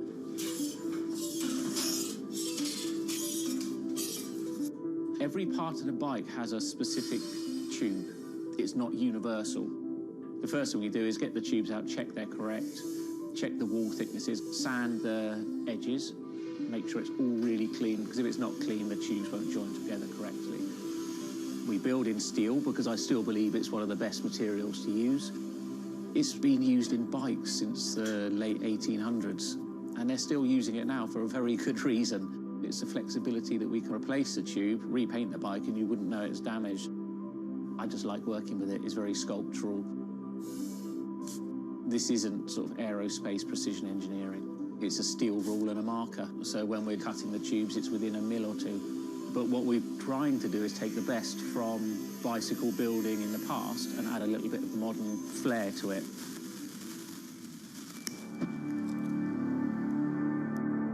There's various techniques for building bicycles. We do a thing called fillet brazing, where you connect a pipe together. We use a bronze rod and a flame. We heat the tubes up to the same temperature and we fill the joint with bronze. And it gives a very, very sort of fluid, lovely, sort of quite sculptural feel. You've got to practice. You've got to be able to judge material temperatures. You've got to just look at it and you just get a feel for it. It's the stage where your tubes start to look a bit like a bicycle. My father's a jeweler. He'd make sort of very pretty things, which are lovely, but for me, they don't really have any function. What I love about bicycles, you can start on a Monday with a box of tubes, you can be riding it by the weekend, and it can last you for the rest of your life.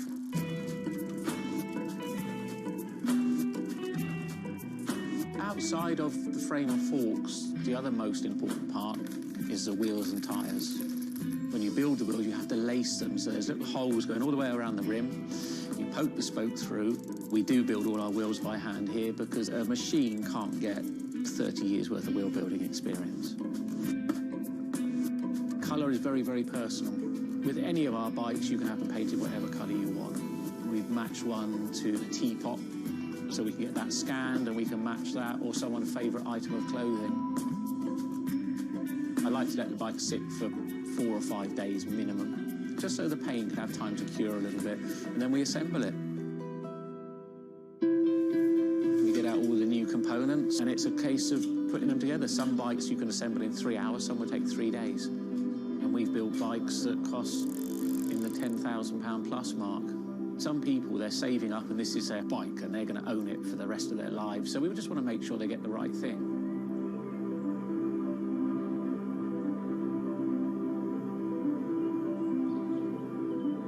I think the bike for me was the first time I had some freedom. So as soon as I had one, I was off. A lot of people still get that thrill as when they were a kid blasting down a hill, wind going through their hair. It's fun.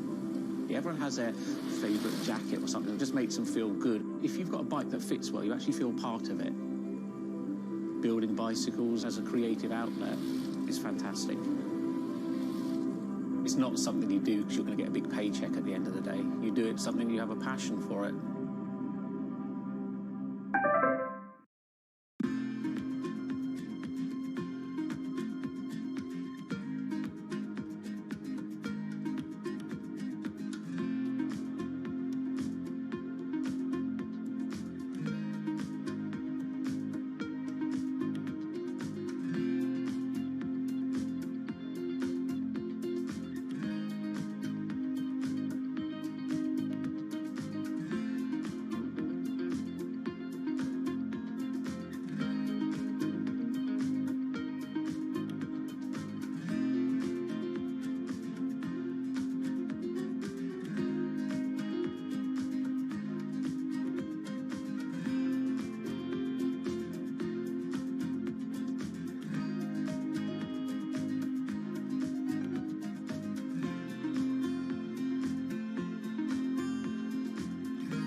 If you ever saw a wooden surfboard, it was probably hanging in somebody's house or underneath the deck.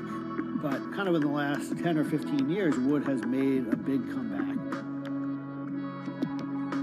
They surf wonderfully. It's beautiful and it feels great to be on one of them.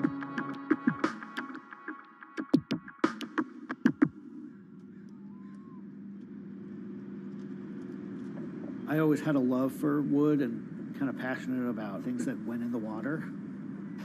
I've kind of been around wooden boats most of my life. There's just so much character. The way they're built, the stories that come with them, a lot of that has translated over to why we build surfboards the way we do. When we first started thinking about building surfboards, wood was the natural material we chose. They have a very high strength to weight ratio. Wooden surfboards have the longest history of use in the surf world than any other material. People have been surfing wooden surfboards since kind of the first documented history of people riding waves. The board starts in CAD, where we take a 3D model, break down the shape, and kind of create frames and templates and all the inner parts of the board that we get cut on a CNC machine.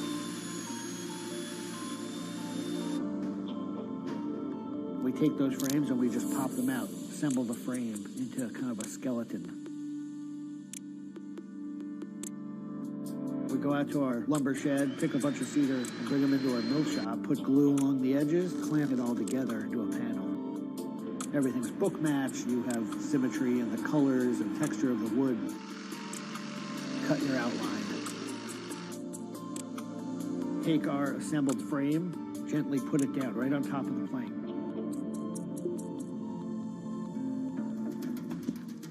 Once that foundation is started, you're basically building up the three-dimensional shape, the outside part of the board, using lots of strips that kind of interlock and fit together. Every piece of wood is going to be different, and it's all going to react differently. There are frustrations with it, but I think that's one of the things that keeps it challenging. You learn to read the kind of what the grain lines are doing and what the color of the wood is telling you.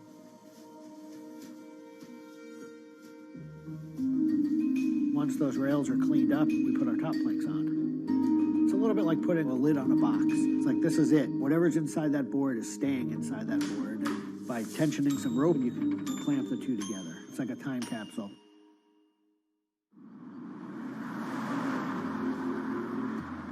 What makes our boards unique are they are built right here in New York.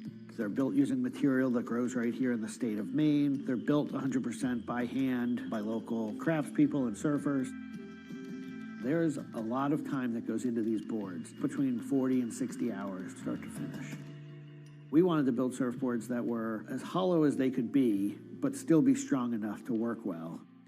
Too light and they don't surf well, but too heavy and they don't surf well. So there's a balance point there, and that's where we try to be. Taking the board off the rocker table once the top has gone on, that is by far one of my top favorite parts. It's just you and a shaping stand, a board, and a hand plane. Everything else is out of your view. It's simple, it's pleasurable, it's quiet. You can be with your thoughts and you can just kind of be present. There's something about taking a nice sharp edge tool to a beautiful piece of wood and feeling the curls coming off and knowing that every pass that you're making, you're kind of getting it closer and closer to what you have in mind.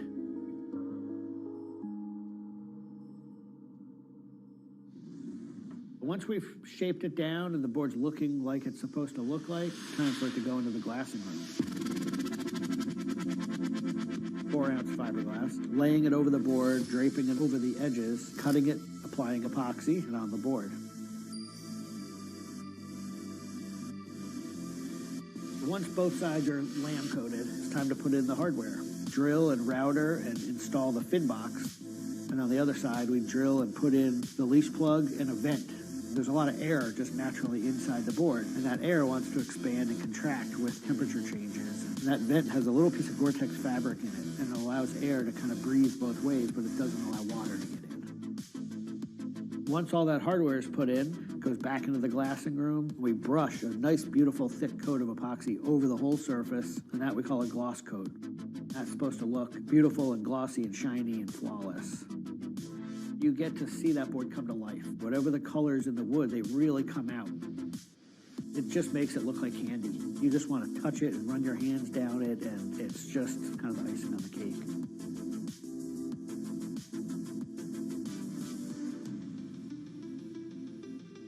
Once everything is hard, we put it into what we call the oven, get that epoxy to cure, really kind of bake it, and just get it to harden. Put in the fin, screw in the vent, and ship it out.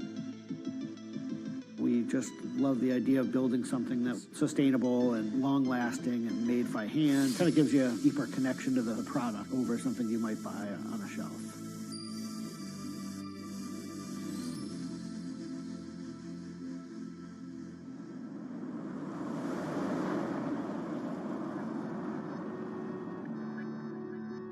When a customer gets the board, they feel it. They 100% feel the amount of work and the amount of passion that went into the board. So I'm not really looking at hours and efficiency.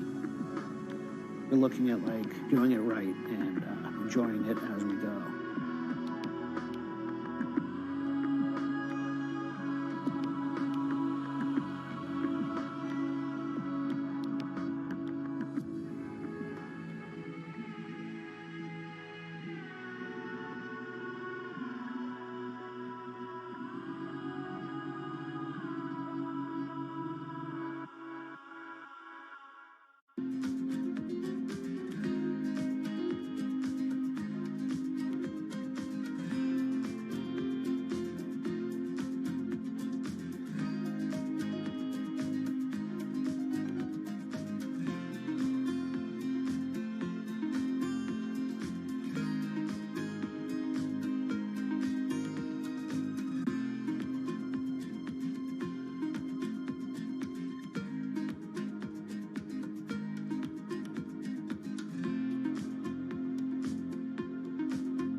Ma Baoli, better known as Gang La, is one of the 4 Grand Marshals leading New York's Pride Parade this year. But in the country he comes from, being gay is still a social taboo. The CEO of a Beijing-based internet company is on a mission to improve the lives of millions of gay men in China. 对于每一个 LGBT 人群来说，即使这个国家不允许你跟同性爱人结婚，但是你仍然要勇敢地去选择你自己的生活，你仍然应该拥有幸福生活的权利。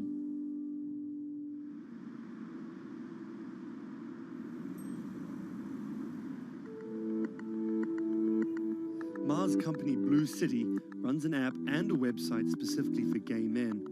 Blued is one of the biggest gay social networking apps in the world, with an estimated 30 million registered users. Unlike most other apps, Blued is more than just dating or hookups. 大家可以在我们这个软件里面找他自己的情感，然后可以阅读相关的内容，然后可以进行一些娱乐，比如玩游戏啊，比如看直播啊等等。Back in 2000, when Ma studied at a police school in northern China, he realized he didn't feel like everyone else. 因为他们都找女朋友，然后谈恋爱，但是我对长得好看的同性的男生，我反而觉得对我更有吸引力。所以那个时候我就到互联网上去找这样的一些资料，然后希望能够告诉我自己我到底是谁。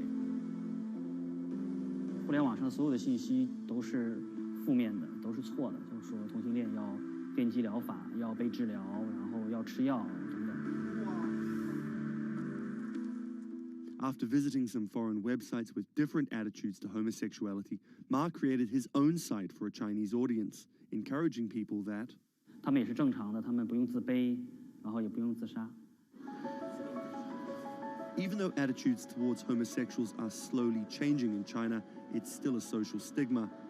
The virtual world of Blued, where members can be open about their sexuality, is for most a striking contrast to their real lives.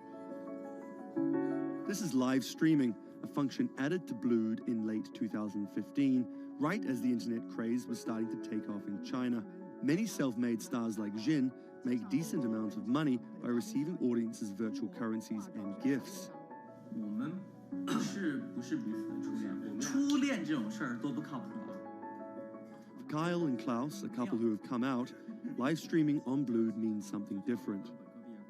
其实我经常会收到很多粉丝的一些互动的留言，就是类似就是说你们让我们看到了同志情侣之间的一些希望啊，我看到这样的留言我是很欣慰。 The government's rules for acceptable content online may shift quickly in China, with LGBT material in a grey area. Many companies feel the chill of the recent internet crackdown, but Blue City still runs as usual. Ma has won the Chinese government's trust by helping with HIV prevention among gay men. A third of the company's staff are dedicated to screening pornographic and politically sensitive content. 我不太多的愿意去对抗，我更多的愿意去对话。 去改变他们的想法，我觉得这个可能在中国来说是更有效的。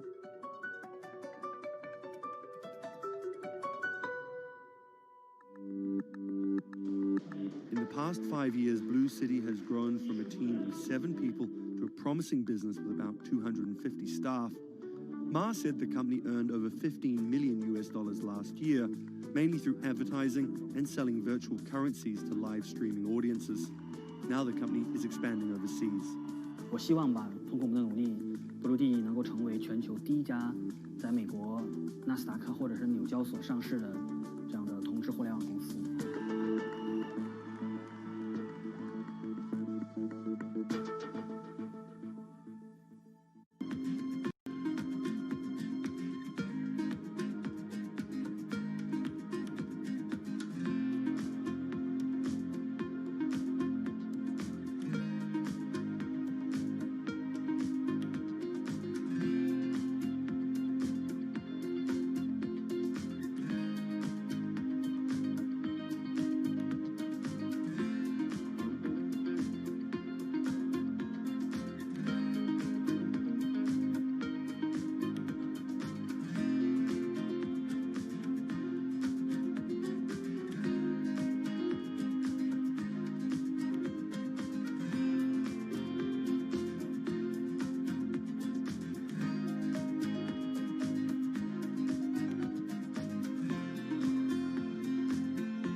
This is Rich Chiga.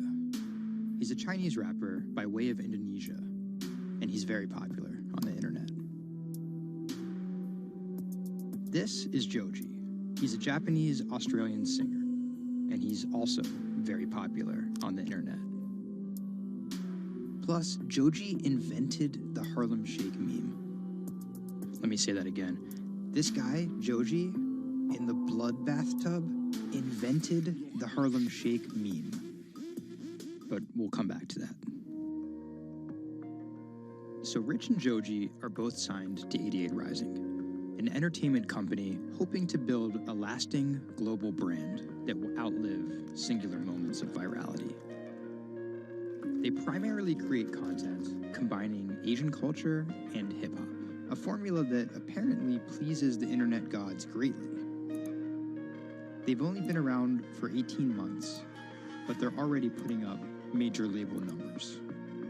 I think that we have an unprecedented collective of talent, a group of like predominantly Asian artists, you know, really like making waves globally, which from an independent point of view as well.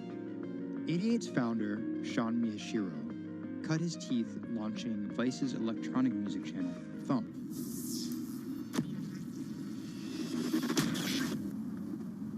But quickly, Sean became interested in life beyond dance music. I knew that after launching a whole content platform that I have kind of the ability and the know-how to do it again, but like for what was the question. So Sean moved to the Bronx to start over and figure it out. He couldn't afford an office space, so he worked out of his car at the top of a grimy parking garage. Everything kind of started here. If you look around, this is my environment. This is my serenity, really. 88 Rising was built here. Built on the grounds of LA Fitness, residence in a parking garage. I was living in the Bronx.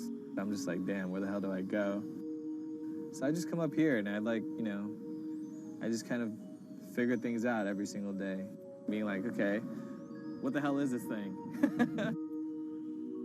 Coming here was kind of like my own kind of private office, basically.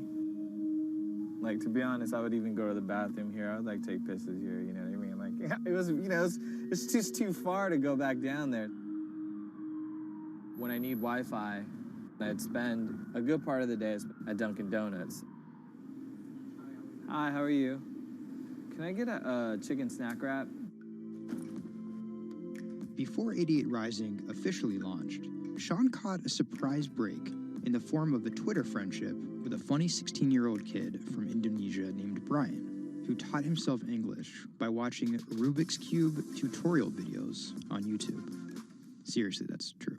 I thought his Twitter was genius, from the future, just crazy, and like just the shit that he was saying, like the memes he was making. But I didn't know that he rapped or anything like that. I really didn't, and he came up with that stick like 2 weeks later. 12 in the morning, pop shells for a living and baby gon' smell blood trail every minute road. Dat Stick was Brian's first ever attempt at making a rap song, and it immediately went viral. Everything was great about it, but the one thing that I noticed is the song was hard as hell. Just like everything about it, man. Just like, it was menacing, bro. Soon after the video dropped, Brian signed with 88 Rising. I'll FaceTime with Rich. Sorry for calling you Rich Chiga on my phone, Rich. Brian, he gets like super pissed off that he's saved in my phone as Rich Chiga. He's like, dude, am I not a human to you? What's good, bro? What's good, brother? How you doing? Doing great. I just did a sound check. How was it? It was tight. Hold it stick locks, but you been a bitch, suck a thick cock. So, Brian could definitely rap, but some viewers understandably took offense at a Chinese kid satirizing rap cliches and calling himself Rich Chiga. But if a group of well-known rappers saw the video and genuinely liked it, that could at least help validate Brian as a legit hip-hop artist. Plus, it could be really funny. It was just kind of an idea that I just had on the spot. Everything that rappers say is better and funnier and smarter and wittier. You know, it's just more entertaining. We just edit it as tight as possible, put it up, and it really worked. Yo, this nigga got a pouch on and a Reebok pouch. This is the hardest nigga of all time. You said when you come for a chigga like me, that was dope. It's just lit, and I think people will take it as a joke at first, but it's like if he ran with that and kept doing more videos like that, it's just lit. You know, I'd never been to America before, and like all of a sudden, just like I see like all the rappers that I listen to just like reacting to my stuff, and I was like, what? How did this happen? The reaction video also went viral and even led to a remix of Dat Stick featuring Wu-Tang's Ghostface. I'll get on that track. You know what I'm saying? Yeah. Really, on the remix? Yeah. Oh, you know him? And yeah, the remix went viral too. Brian has since acknowledged the misstep in his name and claims he may change it. But for the time being, he's still Rich Chigga to his fans. An ever-growing global audience, hungry for more releases from emerging talent around the world. I didn't know that it was gonna be this impactful and this important to people, and I'm very thankful and blessed that it has. And every day now that I wake up, it's like it's just like a new mission every day. A major part of that mission involves Joji. Remember the bloody bath guy? He's a former YouTube personality in the middle of a career transition. The sound of this song, Will He, it's like a trap song that you can like slow dance to. Awkward prom shit, you know what I mean? I used to do crazy episodic internet videos. It was going well. And one day, it was me and a few friends just in a room. We were casually chilling, and then someone plays the song, and it's brand new at the time. I happened to have a lot of costumes laying around, so I told the other guys, I was like, get in these costumes and let's just dance to it, like who cares? We were like, okay, let's just go crazy at the drop. So that video goes up, I go to sleep, and the next morning, everyone's doing it, like next morning.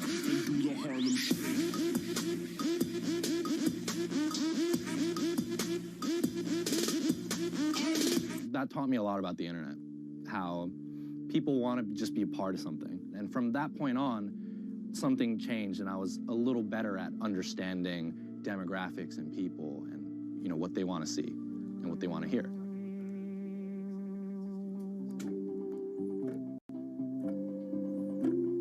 I was friends with a couple other artists who were affiliated with 88, and then I also started to realize that 88 is the bridge between Western and Asian entertainment, and I really wanted to be a part of that. Joji just released the In Tongues EP, his first project as a serious artist. Joji's In Tongues record came out a couple weeks ago. It's #2 on Billboard on the R&B charts, which is crazy for, independent release, and he's like a brand new artist. And the success is even more impressive, knowing he went from creating something like this. It's just Taco Bell. What could possibly go wrong? To creating something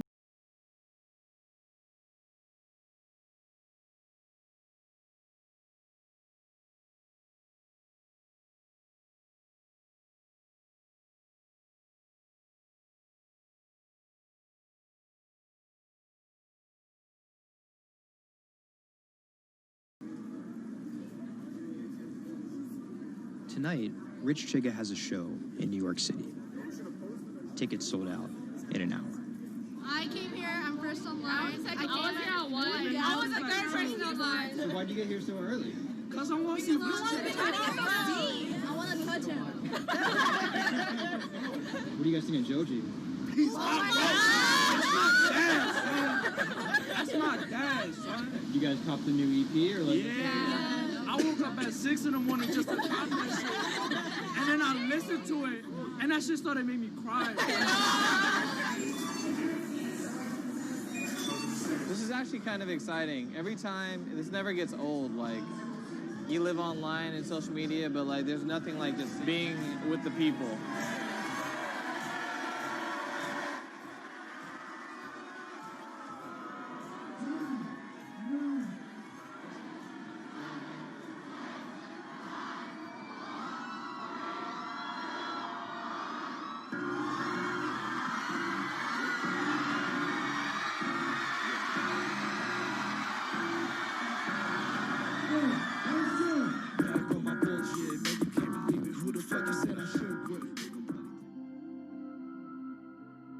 More often than not, viral success happens by accident. And then after an appearance on Ellen or Jimmy Kimmel, the creator's star power fizzles out. But Idiot Rising has figured out how to turn potential gimmicks into brands with an actual following that keeps coming back for the next thing. Oh, shit!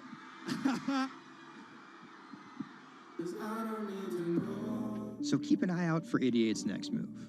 But more than likely, it won't be covered on network television or terrestrial radio. Although, as they've already proven, nowadays that really doesn't matter.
Online retailer Farfetch is betting it can shape the future.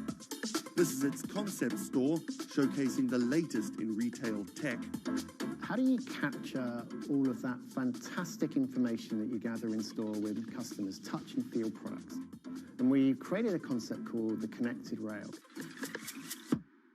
And this is using a combination of RFID and ultrasound. The RFID signal recognizes the product, and the ultrasound recognizes the movement.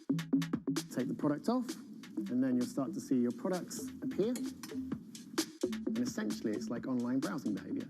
Whichever products you touch and pick up in the store are automatically sent to your app. This is effectively what you've created is your in-store wish list. In the middle, you'll see essentially a hologram of the product. What the customer sees, they control the experience on a touch device. What this allows the customer to do is take elements of products and then add their own style to it.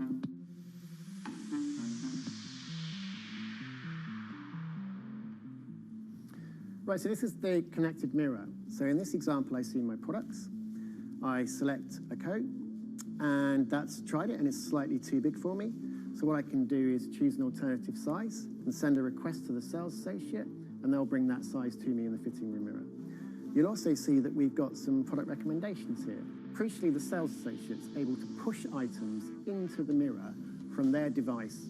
If you wanted to, you could simply use the mirror and pay and go. Your items would then be packed and dispatched to you afterwards.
Do you want me to turn you so you're looking outwards? Yes, please. How about there?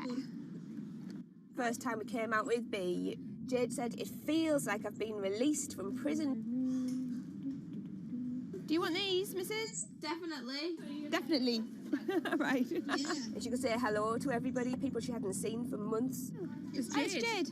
Oh. So you can talk to Jade through this. Hi, Katie. She's there. Hi.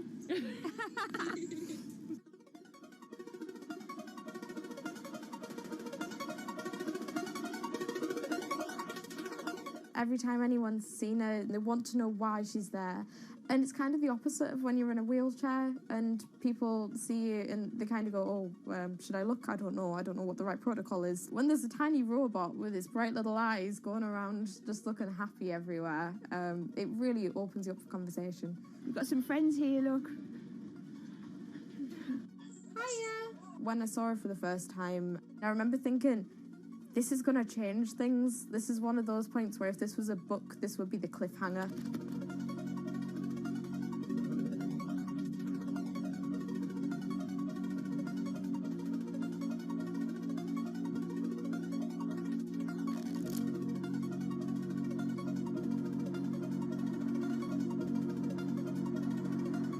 condition called Ehlers-Danlos syndrome, which means that I have a lot of dislocations, there's a lot of pain, and a lot of seizures and whatnot. So I can end up on my own in my room for long periods of time.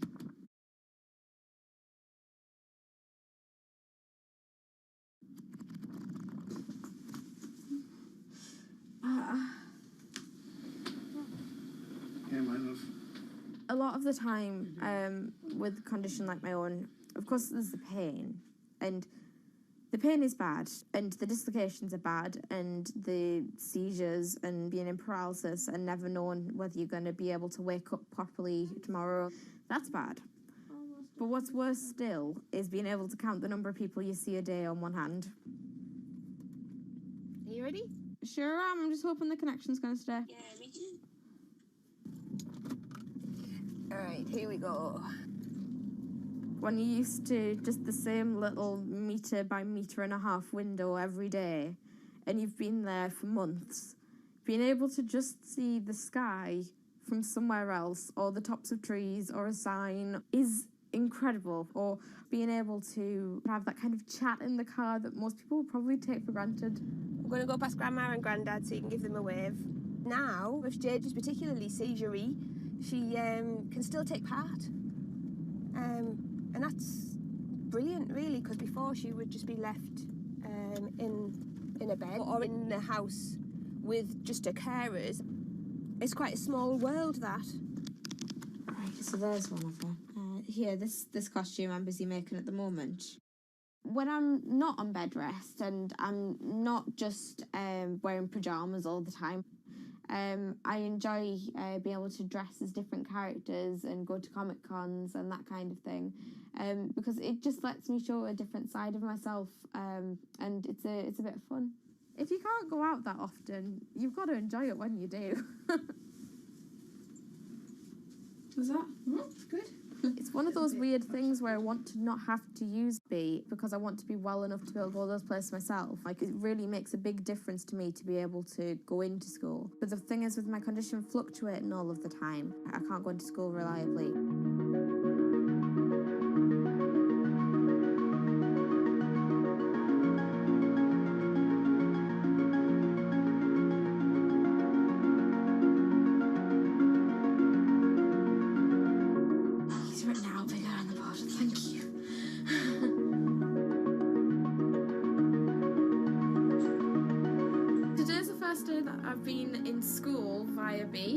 And so far it's interesting. Still a few little things that we need to work out, but for the most part I think it's going fairly well, and it's brilliant because I can really tell the difference between today and yesterday.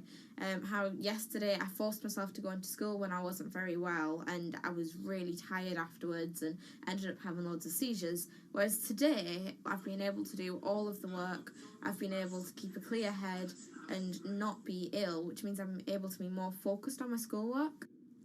So there is my first step of working, is to simplify root 8. The algebra test is next week. Now I'm trying to make friendships which I'll be able to maintain with B. Before that, I end up letting people down quite often. B gives me hope, yeah. She's just always there. And if I can't do something, she can. And if I need sort of assistance to be able to make commitments, then she's there, and she means that I feel like a more valuable person because I'm more reliable.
When it debuted, the 4G wireless we have today allowed people for the first time to hit the road and explore unknown places with only a smartphone for directions. When 5G arrives, it could enable driverless cars to take us there as well. 5G stands for fifth generation mobile networks or wireless systems. It's insanely fast and can accommodate a lot more connected devices. But the reason it's being called revolutionary is because 5G will allow connected devices to speak to each other as well as people. Right now we're living in a world where really it's a one-way experience. That's Bloomberg tech reporter Ian King. The network talks to your phone, you look at your phone and access data, then you send something back to the network. What we're being told about 5G is that really for the first time we're going to see machines communicating with each other over mobile networks in a meaningful way. 5G could end up being 100 times faster than what we have now, with speeds that could reach 20 gigabits per second.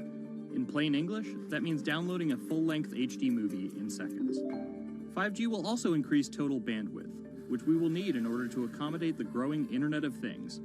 We're talking about the class of devices like internet-connected refrigerators, thermostats, dog collars, but 5G will enable many, many more. Things like your utility network, factories, where machines are just sat there not connected at all. Suddenly they're all going to be connected. Suddenly we're going to be able to have real-time monitoring. Other things like cars, like utility poles, like your light, the light poles. But perhaps the biggest advance will be a huge reduction in communication lag time, known as latency. A network of driverless cars will need the speed of 5G to ping each other multiple times per second to avoid collisions. Near instantaneous data transfers could allow doctors to perform surgery remotely with a robotic scalpel. So how will all this work? First, you need to improve network density.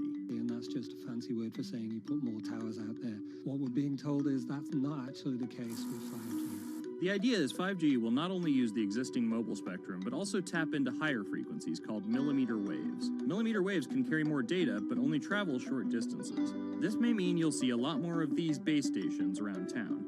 And the new towers may have as many as 100 antenna ports, compared to about a dozen on 4G cell towers.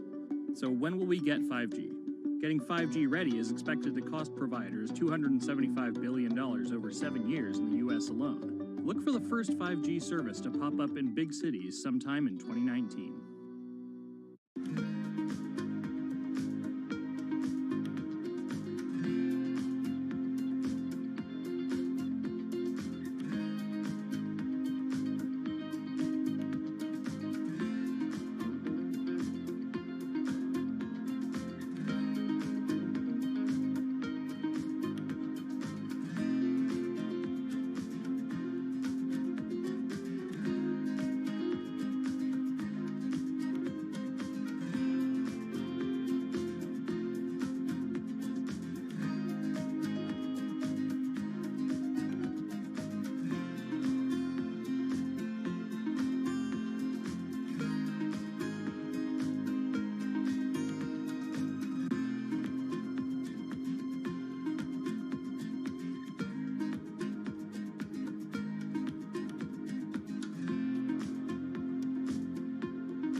The cubicle represents a tyranny.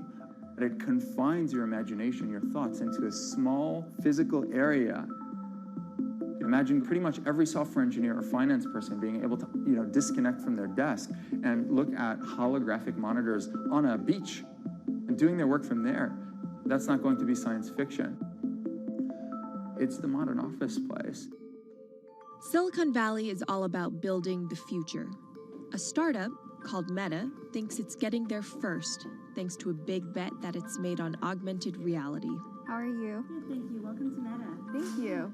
Call it a 360-degree office where you can spatialize your thoughts as part of your workflow for education, architecture, design, engineering, etc. People often mix up augmented reality with virtual reality.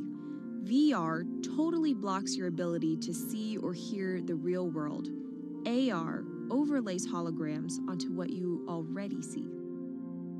Meta has tried to make its version of the workspace feel familiar. You grab the hologram instead of using a controller or a mouse, and your brain already knows how to do it. In other words, we've designed an operating system that humanity has always known how to use. So you can see this eyeball, which is, by the way, photorealistic. You can see my hand is occluding the eyeball, and now the eyeball is occluding my hand, right? You see those two circles? They get small, and then they turn into this glowing white ball, and then I can move my hand around supernaturally. I can do this with two hands and rotate the thing. I can stretch it. I can throw it back right into the shelving system, and that's all you have to learn to become a modern worker.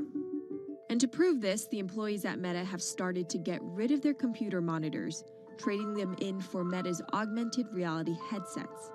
Mayron thinks that in less than a decade, we'll all be just wearing strips of glass that can project holograms.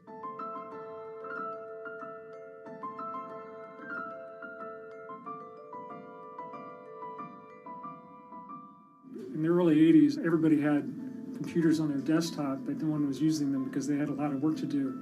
So they were still using typewriters. And at some point, the CEO took all the typewriters away and everybody was forced to use their computers. So it's very exciting to see a new generation of technology, a new paradigm.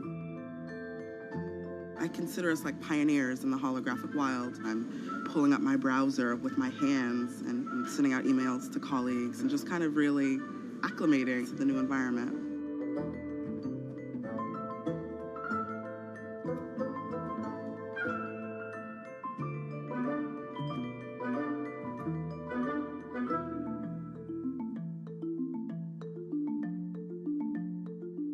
Now you're putting on my computer, essentially.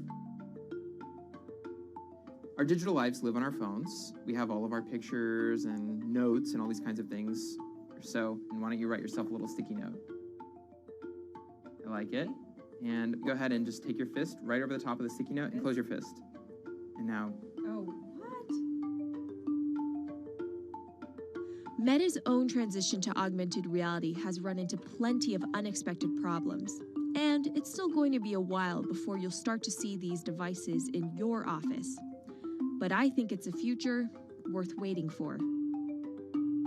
If we could see these holograms between us, we will have been able to share our work with one another more naturally, more efficiently, and more productively than ever before. Humanity will have evolved slightly.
This is Hatsune Miku, Japan's sensational virtual pop star. She's released over 100,000 songs in multiple languages and performed sold-out concerts around the world. Her image has appeared in games, on TV, in car races, and is even etched on the side of a Japanese space rocket. I came for Hatsune Miku, Carlos. She's Lady Gaga's favorite digital pop star and opened shows for her in the US 3 years ago. Tens of thousands of fans attended her exhibition and live shows near Tokyo recently. 理想のアイドルっていうとどの曲でもミクはすごい綺麗に歌ってくれる。他没有缺点啊，没有任何让我们感到不開心的一些新聞。She's everything to everybody. That's probably why she's so popular. Miku's creator Hiroyuki Ito and his Sapporo-based company have been developing the virtual diva for over 10 years. 初音ミクとはキャラクターとしてすごくYouTube とかで検索するとたくさんの初音ミクが出てくるんですけども、元々の初音ミクのその原点は歌声を合成するソフトウェアなんです。Both the software and character are named Hatsune Miku, meaning the first sound of the future. Originally based on Yamaha's Vocaloid technology, Miku the software has a sound bank containing voice samples and a huge array of tools. You input the melody and lyrics, then Miku the character sings them.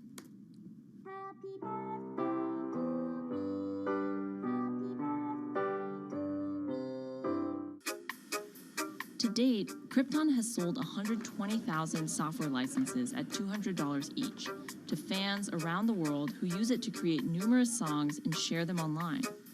Some of the fan-created songs are chosen to be part of Miku's concerts, for which they're paid a royalty fee. もともと初音ミクっていうその存在自体がそのボトムアップって言いますか、中にはアマチュアクリエイターじゃなくて今もうすでにプロになって活躍している方もいらっしゃるんですけども。The company also has other revenue streams. It makes money from merchandising, licensing deals, and concert ticket sales. According to the real-life musicians who perform with Hatsune Miku, the virtual pop star is interesting and surprising. 今年で3年ぐらい、ちょうど3年ぐらいやってきて、ライブも数十本、数百本やったの。そういうことが演奏によって起こせるためのそういう器みたいな感じになってます。初音ミクらしさって僕はあんまりない。初音ミクって何だってありっていうか。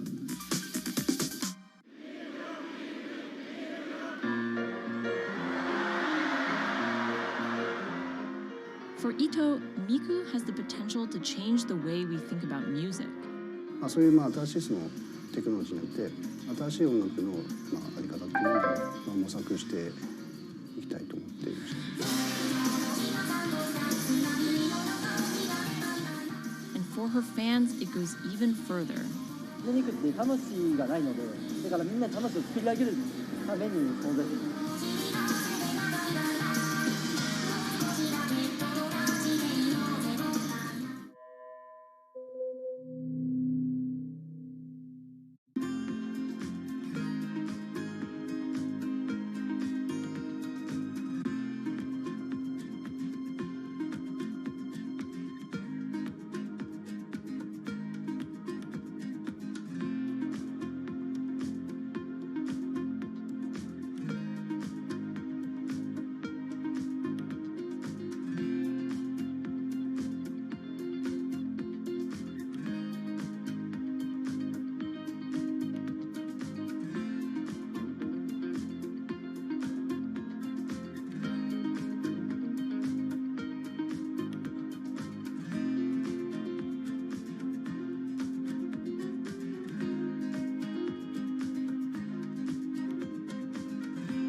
Now, there are a lot of fitness gadgets out there.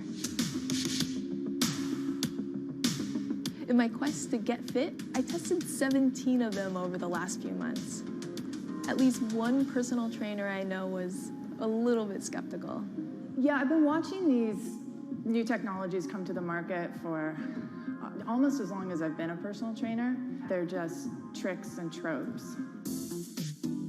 They're not much different than the Bowflex machines or, to be honest, the original Jane Fonda workout video. But some of these gadgets that are just coming to the market do so much more than what they used to do, just tracking your activities. Out of all of them, this chest strap was my favorite. It comes with a robot coach that points to the future, one where you might not need a human trainer at all. And it works like this. You wear the chest strap so that it can read your heart rate, and that connects to Move's free app that talks to you. Welcome to Move Heart Rate Hit Outdoor Running. Let's get moving and warm up in Zone 2. Move's computerized coach tells you what to do at that exact moment, whether you're running outside or you're doing body weight exercises indoors. Swing your arms faster to get your legs moving quicker. Let's crush this round. And by reading your heart rate, she knows exactly how hard you're working. She keeps you honest. Way to go, you are in the target zone. Keep pushing, you're almost at the end of the round. Don't give up. I've been running for 7 years now, and my biggest problem is that I never push myself hard enough. I end up going on the same slow, comfortable 30-minute jog, but the Move HR Burn blasted me out of that rut. By the end of these half-hour exercises, I was drenched in sweat in a way that I never am when I work out alone. Training with a real person is great, whether that's your group instructor or your coach or your personal trainer. But humans, they're expensive. For the rest of us, this $60 gadget is all you need.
what does it take to change the world?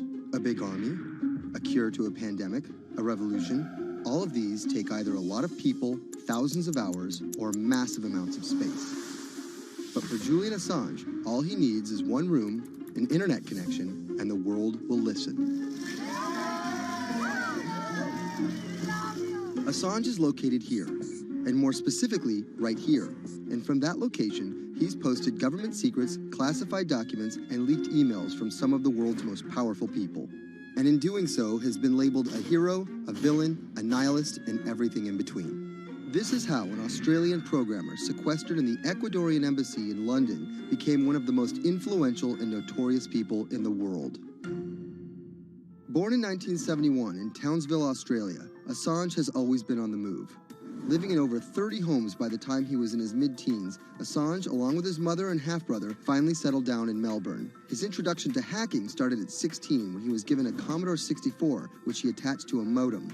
He attended the University of Melbourne, where he studied programming, physics, and mathematics. He never graduated, but that doesn't mean he didn't get an education. By 1991, Assange hacked into the Pentagon, U.S. Navy, and other branches of the U.S. government. In 1996, he was caught by the Australian Federal Police and charged with over 30 counts of hacking and computer-related crimes. He didn't get any jail time, but he was fined $2,100. I think the first taste of what would come later was the hacking that he did as a young programmer, and that really sort of foreshadowed a healthy skepticism of the use and abuse of technology by governments. That's Vernon Silver. I'm a reporter for Bloomberg's investigations team. Assange's youth as a hacker laid the foundation for him to start WikiLeaks in 2006. But what is WikiLeaks? It's a website that posts unfiltered, usually classified documents. What separates it from every other media outlet is that they have no editorial hierarchy. With a publication like the New York Times, information comes in, they take that information, package it, then disseminate it for the public to see. WikiLeaks, however, cuts out the middleman.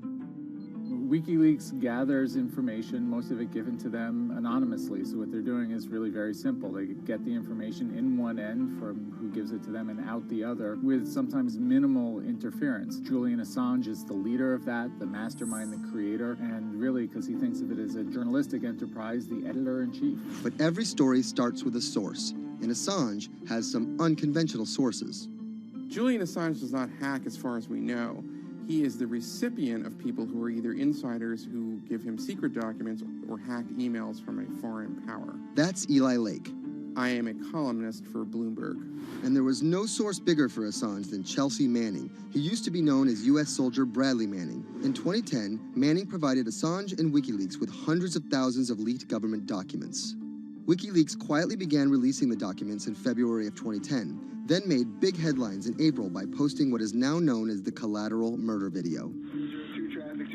Come on, fire!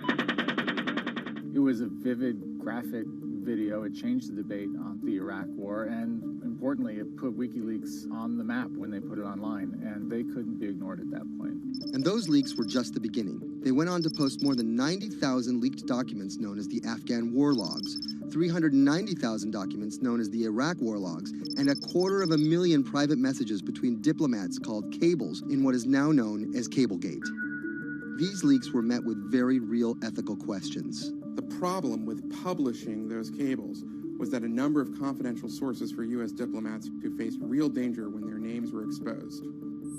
Then Secretary of State Hillary Clinton drove the point home that every country, including the United States, must be able to have candid conversations about the people and nations with whom they deal. Shortly after Cablegate, the Swedish government issued an arrest warrant for Assange on allegations of rape and molestation. He claimed the allegations were fabricated to get him extradited to the United States, a claim the U.S. government denied. Either way, Assange's next move was to seek refuge in the Ecuadorian embassy, which really was the beginning of the new chapter in his life and what we're dealing with now, which is him being stuck in London. What was supposed to be an office in an embassy is now Assange's self-imposed prison to this very day. But that doesn't mean he's slowed down. Since being trapped in the embassy, WikiLeaks has released files about Guantanamo Bay prisoners, Syrian political figures, and the draft to the Trans-Pacific Partnership. And then came the 2016 U.S. election. Thousands of leaked emails showed Democratic Party officials possibly plotting against Bernie Sanders in his race against Hillary Clinton. Over the course of 68 days, WikiLeaks released 20,000 confidential Democratic National Committee emails.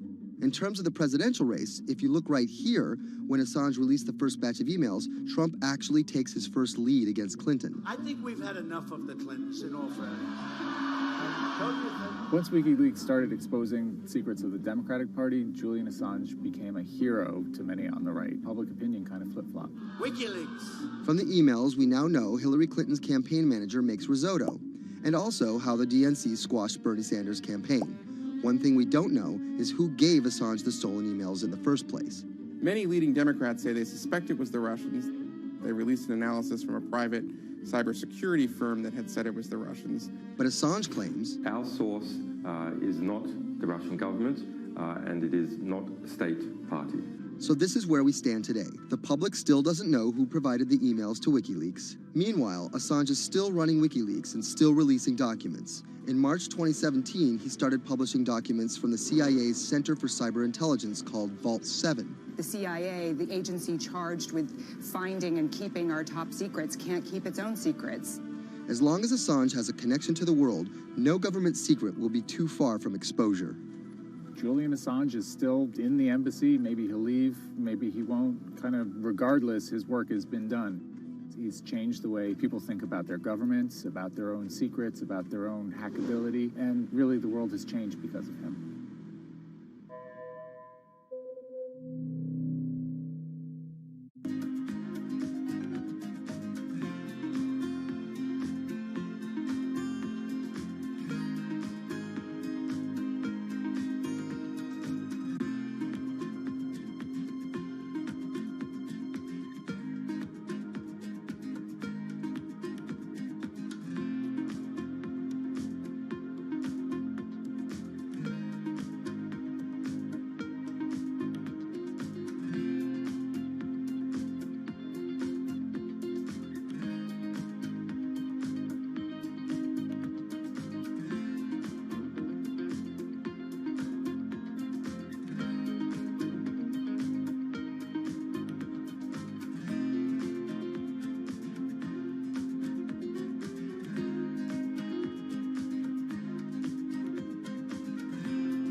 To expose everything you won't admit. And action. This entire video is based on a true story. When I do like motivational speeches or even tell myself like love yourself and you should love yourself. This is Lily Singh. But to fans all over the world, she's the YouTube star Superwoman. What up, everyone? It's your girl, Superwoman. I know we can change the world for the better, one positive day at a time. My parents now know what I do. They didn't know what I did for a long time in the beginning of my career. I was just making videos in my room. They had no idea. Mom, Dad, have you seen my keys? I can't find them anywhere. Because you're always on phone. Until someone called them, like a family member from another part of Canada, was like, Canada, is your daughter making videos? And my mom was like, I don't know, Lily, are you making videos? Just making videos grew into an entire career. Today, Lily's YouTube channel has some 12 million subscribers, over 2 billion views, and guest stars like Michelle Obama, Dwayne "The Rock" Johnson, and Seth Rogen. I think a lot of young girls are raised to believe that you're going to go to school and then graduate and then get married and then get a job and have kids. And Lily was on that path, all the way through a psychology degree at York University in Toronto. But when she started thinking about a career, I started to immensely panic and think something was wrong with me because I tried to figure out my life and it wasn't working in that straight line. It was 2010, and YouTube was only 5 years old. I thought nothing of YouTube. I was probably the last person in my circle of friends to discover YouTube. And I remember when I did, I thought, this is so strange. There's people making videos in their rooms, and other people are watching them. So she figured, why not give it a shot? I one day posted a video because I was sad, and I wanted to be creative and happy. She didn't know how to edit video or write scripts, so she winged it. It was so bad and so cringe, and my expectation was literally nothing. I was like, I'm gonna put this video up, a couple of my friends are gonna watch it, probably make fun of me, and that's gonna be the end of this. The second and third video came from, wait, 70 people watched my first one, can I get 80 to watch the next one? She kept creating, she kept posting, and the viewers kept coming. Lily had found an audience. A lot of the comments were, oh my God, there's a brown girl on YouTube. More specifically, Indian. Lily's parents immigrated to Canada from India, and Lily was born and raised in Scarborough, near Toronto. My home life was awesome. My parents, even though I portrayed them to be quite strict in my videos. Oi, Lily, wear the rest of your skirt, huh? I teach you like this, to walk around like this, showing everything to everyone? They actually aren't like that at all. They're pretty modern and pretty cool. Your dress is short. Don't know what for. And were pretty lenient with me. I mean, I got away with a lot of things. I was a brat. I was a brat. She had a different idea of what she wanted out of life than other kids. In a grade school graduation slideshow, her classmates said they wanted to be lawyers and doctors. And then I came up and I was like, rapper. Making out with your friends, man. But then you say that you hate hoes. I could just feel my parents being like, why? Because that's just not something women really did in the Singh family. I know there was a ton of people that weren't happy about my birth being a female, so I think, and that's some real-ish, but it's a real thing. The best thing I could have done to prove to so many people that didn't want my mom to have a daughter was to become Superwoman. What up, everyone? It's your girl, Superwoman. It was the name of Lily's favorite hip-hop song by Lil Mo featuring Fabulous. I love the song so much because it was one of the only songs at the time that was an empowering female song, where Lil Mo's going on about, like, I will save guys with my superpowers, and I will save girls with my superpowers, and I am the Superwoman. I thought, this name that I've had for so long that empowered me when I was younger, I'm gonna make this my screen name. Maybe there should be a new series. Superwoman didn't just burst onto the scene overnight with a viral video. It was a steady climb fueled by hard work. The moment that I thought this is going somewhere and this could be a career was the first time I performed internationally. It was in India. And it was the first time where I was truly across the world and people knew my videos. Singh has transformed herself from a bratty kid to an internet personality to a media mogul. She starred in a feature film, A Trip to Unicorn Island, in 2016. And her book, How to Be a Boss, hit the New York Times bestseller list in 2017 while she was on a 30-city international tour. Lily started out with the goal of getting millions of subscribers and financial security. Hurry the hell up! But after surpassing those goals, success has new meaning. I've really come to terms with the fact that my definition of success is what's the best legacy I can leave behind. And it's not the number of views, the number of subscribers. It is the number of people that can say, this girl changed my life or changed something in my life positively.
CTE is often found in the brains of deceased athletes, military veterans, and others with a history of repetitive brain trauma.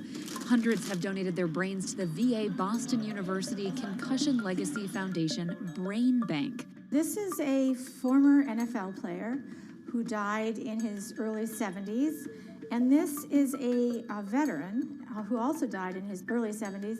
Dr. Ann McKee dissects these brains. The hippocampus and the mammillary bodies are very important for memory. I can see that they're slightly affected. McKee recently dissected the brain of former New England Patriots player Aaron Hernandez, who was convicted of murder and later committed suicide. You'll see right away that the brain is showing signs of shrinkage. You can see the crevices in the brain that you can't see in the normal. McKee says Hernandez's severe case of CTE impacted his decision-making, depression, and ability to control rage and aggression. Right now, she thinks we're underestimating how many people have CTE. We were able to distinguish between CTE and controls and CTE and Alzheimer's disease.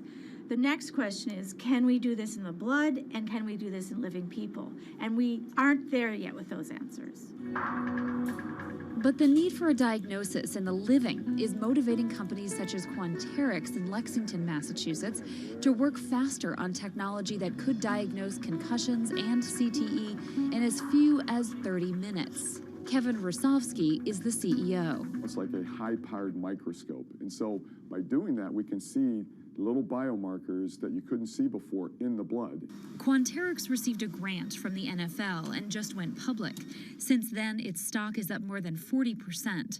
The company sells a machine called Simoa for $175,000 to other biotechs, hospitals, and researchers. And for the first time in history, we're able to see brain health in blood, and that's a major breakthrough, and that's leading to less invasive testing, and we've already been able to see evidence of concussions, and there's the beginning evidence of being able to see the accumulated effect of concussions.